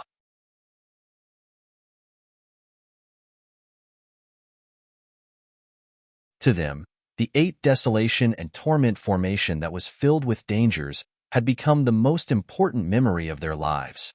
They were very mindful of what they had experienced in the formation. After the Divine Guards left, Han Shuo turned to Sanguiner, Ballins, and Gilbert and instructed, "Let's dismantle this place. Leave nothing behind. After we return to the Han family, we will restore the formation to its original state." Sanguiner, Ballins, and Gilbert were Han Shuo's most trusted subordinates. The three had some understanding of the demonic arts that Han Shuo cultivated in. Therefore, it was only natural that they would help in dismantling the formation. After hearing Han Shuo's instructions, Sanguiner and the other two immediately followed Han Shuo's instructions and began to dismantle the 8 Desolation and Torment formation in full swing. They did not miss a single stone pillar or rock. They even carefully dug out many special materials for fear that they would be difficult to restore in the future if they were damaged. After everything was in place, Han Shuo and the others proceeded to erase all traces of Tanai. After making sure that there were no traces of him in the valley, Han Shuo instructed Sanguiner and the other two, "You all return to the City of Shadows first. I will be back before the competition of the 7-core begins." "Master, where are you going?" "Master, where are you going?" asked Sanguiner and Gilbert at the same time. Ballins remained silent, but his eyes were filled with hope. "I have to deal with some hidden dangers. It will be inconvenient to bring the 3 of you along. I will only be able to bring you into the Tiger's Den and Dragon's Den without any worries when you have the strength to hunt high gods." Han Shuo declined smilingly. The 3 were rather disheartened by Han Shuo's words. However, the truth was right there. Although the 3 were helpless, They had no choice but to follow Han Shua's instructions and return to the City of Shadows after the Divine Guards. Han Shua did not return to the City of Shadows. Instead, he headed towards Hushvale City alone with Rose. "What are you doing?" asked Rose when she saw that Han Shua was not heading towards the City of Shadows. Her clear and cold eyes were filled with puzzlement. "I'm taking you to kill some people." Han Shua turned around and grinned. He said, "We are going to Hushvale City to eliminate a few enemies who are threatening my family clan." Ever since Aobashi and Erebus informed Han Shua of Avery's whereabouts, Han Shua had made up his mind to eliminate Avery. Especially when Han Shua learned that Han Shua was with Hassling, Han Shua's desire to eliminate the two grew even stronger. Just as Aobashi and Erebus had said, Avery and Hassling had made it clear that they would not let him and the Han family off. The two possessed extraordinary strength, and Hassling controlled the enormous God Swamp pharmacy. With such a huge threat lurking in the dark, Han Shua felt as though there was a fishbone stuck in his throat. He wasn't afraid that Avery and Hassling would attack him, but if the two were to deliberately target the Han family, Han Shua couldn't possibly protect everyone. Under such circumstances, the most appropriate method was to eliminate these two hidden dangers before the two of them made their move. And right now, Han Shua indeed possessed the strength to do so. Both Hassling and Avery resided in Hushvale City. Hassling was an honored guest of Hushvale City and was highly regarded by the city lord of Hushvale City. Han Shua knew that it wouldn't be easy to kill the two in Hushvale City. Although Sanguiner and the other two had advanced by leaps and bounds in strength, they were, after all, still not high gods. The three of them would not be able to help Han Shua in Hushvale City. In fact, they might even become a burden to him. Therefore, Han Shua couldn't bring them along.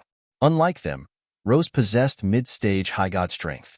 Even if Han Shua were to encounter danger in Hushvale City, he could easily escape with Rose. With the help of his demon generals, Han Shua believed that Hushvale City wouldn't be able to trap him. Therefore, he had the confidence to bring Rose along. "Who are we going to kill?" Rose wasn't a soft-hearted person. She did not show the slightest surprise after hearing Han Shua's words. "You will know when we get there." Han Shua put on a faint smile. He was very satisfied with Rose's performance. However, he did not tell Rose the details. Losberg was located at the border of the City of Shadows. It was very close to Hushvale City. As Rose had no interest in chatting with Han Shua, the two traveled at full speed. In just a few days, they crossed the vast land between the two cities and arrived at the border of Hushvale City. Hushvale City was similar to the City of Shadows. The main city of Hushvale City was at the center of the city, surrounded by forts and villages of various sizes.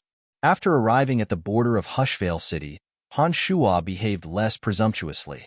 He and Rose deliberately avoided the divine guards and crowds of Hushvale City in order to avoid unnecessary trouble. As a high god, the terrifying aura on Rose's body was too obvious. Under Han Shua's insistence, Rose concealed her aura so that the low gods and mid-gods whose strengths were weaker than hers wouldn't be as fearful. Han Shua's ability to conceal his aura was far superior to Rose's. As long as he did not utilize the demonic yuan in his body, Han Shua could perfectly conceal his aura with his mid-god of death and destruction avatars. Even Rose couldn't see through his true strength, much less any low god or mid-god. After traveling for 18 days in Hushvale City, Han Shua and Rose finally arrived at the city gates of Hushvale City. The name Han Shua used in his divine tablet was Brian. As there were many gods on Elysium, there were many with the same name and surname. The divine guards of Hushvale City did not think that Han Shua was the owner of the celestial pearl pharmacy that had recently risen to fame in the Darkness Dominion. They indifferently allowed Han Shua to enter the city. Although Rose didn't like crowded places, she possessed a divine tablet that every god possessed.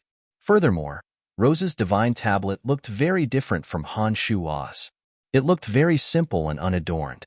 When the divine guards of Hushvale City received Rose's divine tablet, they wore respectful expressions and spoke in a very courteous tone.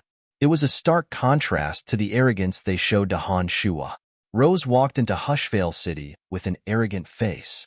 When she arrived beside Han Shuo, she raised her head high and said, "My divine tablet is of the most ancient kind. Gods who possess such a divine tablet and are still alive usually possess extraordinary strength. No matter where, the divine guards will never be stingy with their respect to experts of great strength." Rose appeared rather proud when she said those words. It was as though she felt that she, as a servant, was treated better than her master. She felt that she had regained some of her dignity and was secretly delighted. Han Shuo did not mind that. He nodded with a faint smile and said, "Then you should be very familiar with the situation on Elysium." "Very good. Tell me some ancient stories about Elysium when you have the time. I'm very interested." "Sure, no problem." Rose was rather astonished by Han Shuo's humble attitude. She nodded and agreed. She thought to herself that Han Shuo did have some good points.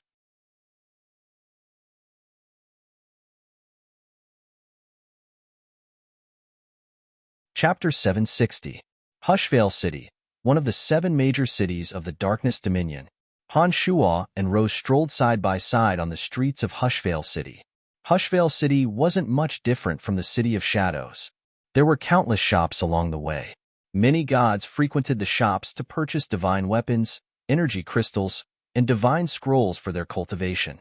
The God Swamp Pharmacy was extremely famous in Hushvale City, just like the Celestial Pearl Pharmacy in the City of Shadows. It was the largest pharmacy in Hushvale City. Han Shuo learned the location of the God Swamp Pharmacy by simply asking some random gods along the way. Hushvale City was just as enormous. It took Han Shuo 3 hours to travel from the city gate to the God Swamp Pharmacy's shop. Standing in front of the God Swamp Pharmacy's entrance and gazing at the enormous buildings towering into the clouds, Han Shuo realized that the headquarters of the God Swamp Pharmacy was much more magnificent than the Celestial Pearl Pharmacy. Pharmacists wearing snow-white robes that were unique to pharmacists could be seen roaming in and out of some of the God Swamp Pharmacy's medicine refinement rooms. Along the way, divine guards would push carts filled with all kinds of glassware to the God Swamp Pharmacy's airships. They would place bottles of the latest medicines into the airships and transport them to other major cities of the Darkness Dominion. Unlike the Celestial Pearl Pharmacy, other than Hushvale City, the God Swamp Pharmacy had branches in several other cities of the Darkness Dominion. The medicines they produced for the major family clans could only be produced in the God Swamp Pharmacy and transported to other major cities using airships. The God Swamp Pharmacy had a good relationship with the major family clans in the major cities of the Darkness Dominion. It also had connections with the God Hunters. Therefore, the long-distance trade between the God Swamp Pharmacy and the major family clans of the Darkness Dominion had never gone wrong. However, due to the sudden rise of Han Shuo's Celestial Pearl Pharmacy, the major family clans in the City of Shadows stopped purchasing medicines from the God Swamp Pharmacy. As the reputation of the medicines refined by Han Shuo rose, the God Swamp Pharmacy's business was gradually affected. That being said, the God Swamp Pharmacy had been established in the Darkness Dominion for many years. The Celestial Pearl Pharmacy was no match for the current God Swamp Pharmacy. The scale of the God Swamp Pharmacy far exceeded that of the Celestial Pearl Pharmacy, which had only recently developed. As he stood at the entrance of the God Swamp Pharmacy, Han Shuo was not in a hurry to enter or inquire about Hasling's situation. Instead, he released his demon generals to roam around the various areas of the God Swamp Pharmacy. The God Swamp Pharmacy was just a big shop. It needed to open its doors to do business. Therefore, the security here was not very tight. Naturally, it was far inferior to some of the big families. The demon flew around the shop and did not encounter too many obstacles. Soon, the situation of the potion shop was reflected in his mind. "What are you doing here?" Rose was a little puzzled when she saw Han Shuo standing motionlessly in front of the God Swamp Pharmacy, neither entering nor leaving. Han Shuo put on a faint smile, turned his head to look at Rose and said, "I'm here to take a look at the situation." It's indeed a little annoying to stand in front of the door. Come, let's take a walk inside." Rose followed Han Shuo blindly and had no objections. When she saw that Han Shuo had already entered the God Swamp Pharmacy, she did not hesitate and followed Han Shuo into the shop. As the owner of the Celestial Pearl Pharmacy, Han Shuo was very concerned about the marketing methods of the Godswamp Pharmacy. After entering the Godswamp Pharmacy, he used his demon generals to scout out some of the hidden locations of the Godswamp Pharmacy while walking around with Rose, pretending to be interested in some of the medicines sold in the shop. Rose followed closely behind Han Shuo. She had been observing Han Shuo with great curiosity. She could sense the murderous intent hidden under Han Shuo's calm and gentle exterior. Not long after entering the Godswamp Pharmacy, Rose realized that Han Shuo's target was someone in the shop. She secretly paid attention to it, fearing that Han Shuo would suddenly kill someone in the Godswamp Pharmacy in broad daylight. That would put her in a very disadvantageous position. "Hey, isn't this Mr. Brian?" A delicate voice sounded beside Han Shuo's ear. Then, a graceful and elegant figure walked over from a distance. Han Shuo stared blankly for a moment. Han Shuo's goal in coming to the Godswamp Pharmacy was clear: to kill Hassling and Avery. As Hassling had never met Han Shuo before, Han Shuo did not deliberately conceal his presence. He did not know anyone in Hushvale City and was startled to hear someone calling his name. His heart full of astonishment, Han Shuo turned his head to look in the direction of the voice and immediately saw Charlotte's bright eyes looking at Han Shuo. She seemed to be very surprised. Charlotte was from the Brackner family of the Destruction Dominion. Back in the City of Shadows, she had helped Portlam fend off an attack from Han Shuo. After the incident, Charlotte went to Carmelita and apologized to Han Shuo, stating that she had nothing to do with what happened to Portlam. Han Shuo did not have any prejudice against Charlotte. It was only because of Portlam that Han Shuo vented his anger on Charlotte. After Carmelita pleaded for leniency on Han Shuo's behalf and Charlotte's tactful apology, Han Shuo did not insist on taking revenge on Charlotte. However, the ill feelings in Han Shuo's heart would not disappear so easily. Although Han Shuo did not insist on taking revenge on Charlotte, he did not have a good impression of her either. Therefore, it was only natural that he would not sell the medicines he personally refined to her or her family clan. Charlotte walked over smilingly. She appeared very friendly. As soon as she approached Han Shuo, she apologized. "I'm really sorry about what happened last time. I didn't mean to offend you. It was a special situation and I had no other choice. I hope that Mr. Brian will forgive me." Han Shuo did not expect to see Charlotte here. When she apologized as soon as they met, Han Shuo merely nodded indifferently. He had no intention of having a deep conversation with her. Charlotte was a high god. She could instinctively sense the presence of people stronger than her. After she exchanged a smile with Han Shuo, she immediately turned to look at Rose in surprise. Rose's strength was a realm higher than hers. She could sense the pressure that Rose gave her. She couldn't figure out why Han Shuo always had powerful gods around him.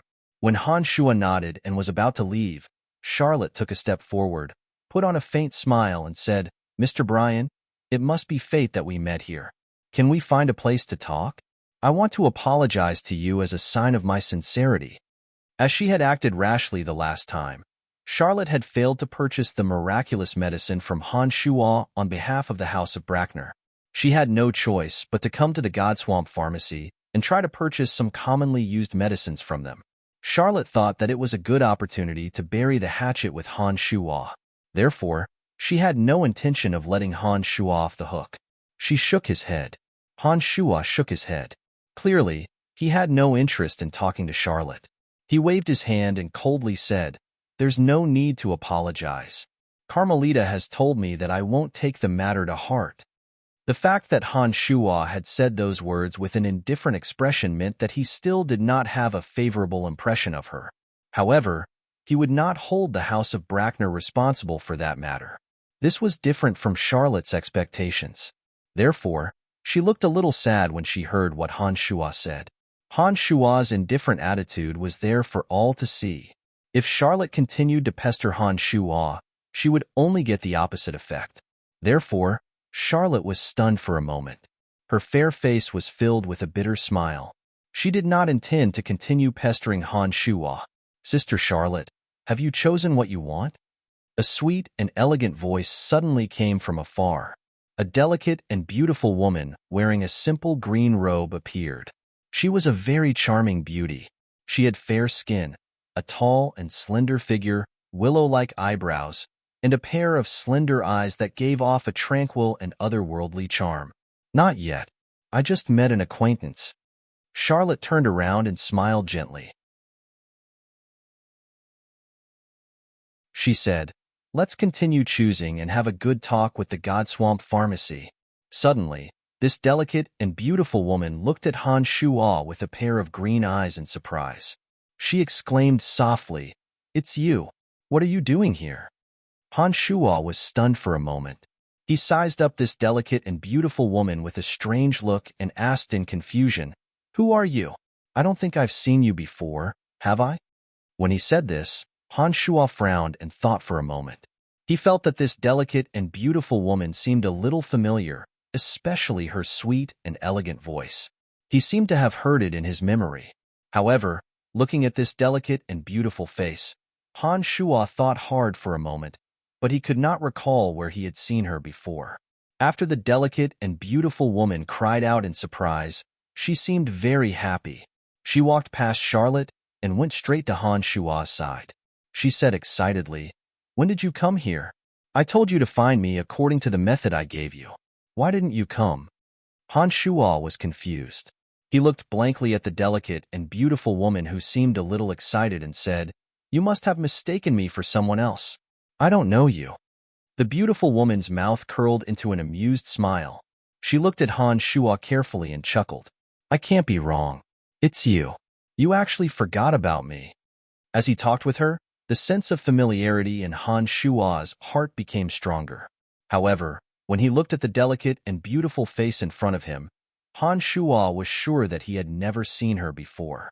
With his amazing memory for beautiful women, Han Shuo believed that he would never forget a beauty of this level even if he took a glance at her.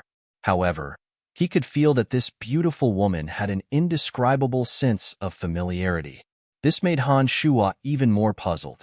He smiled bitterly and said, "I really can't remember. Why don't you give me a hint?" "Oh no." The beautiful woman chuckled and shook her head. She glared at Han Shuo and said, "You actually forgot about me. That's too much." "Bichimos, you know Brian?" Charlotte, who was at the side, couldn't help but ask with a puzzled expression, "Bichimos, you know Brian?" When the four words Bichimos came out, Han Shuo immediately came to a realization. Everything that happened in the Abyss realm was reflected in his mind. The image of Bichimos, the greatest demon king of the Abyss realm, gradually overlapped with the elegant and beautiful woman in front of him. Back in the Abyss realm, Bichimos always wore a ferocious-looking mask. She usually spoke mostly in a male voice. Only when she was absent-minded would she use a clear and melodious female voice. When she finally left the Abyss, Han Shuo had even asked her whether she was a man or a woman. It was at that time that Bichimos used a clear and melodious female voice to answer Han Shuo. It was also at that time that Han Shuo was certain that Bichimos was indeed a woman. It was just that he had never seen her face. It was no wonder that Han Shuo felt that she looked familiar but couldn't remember where he had seen her before. "Bichimos, it's actually you?" Han Shuo was very pleasantly surprised after learning who she was.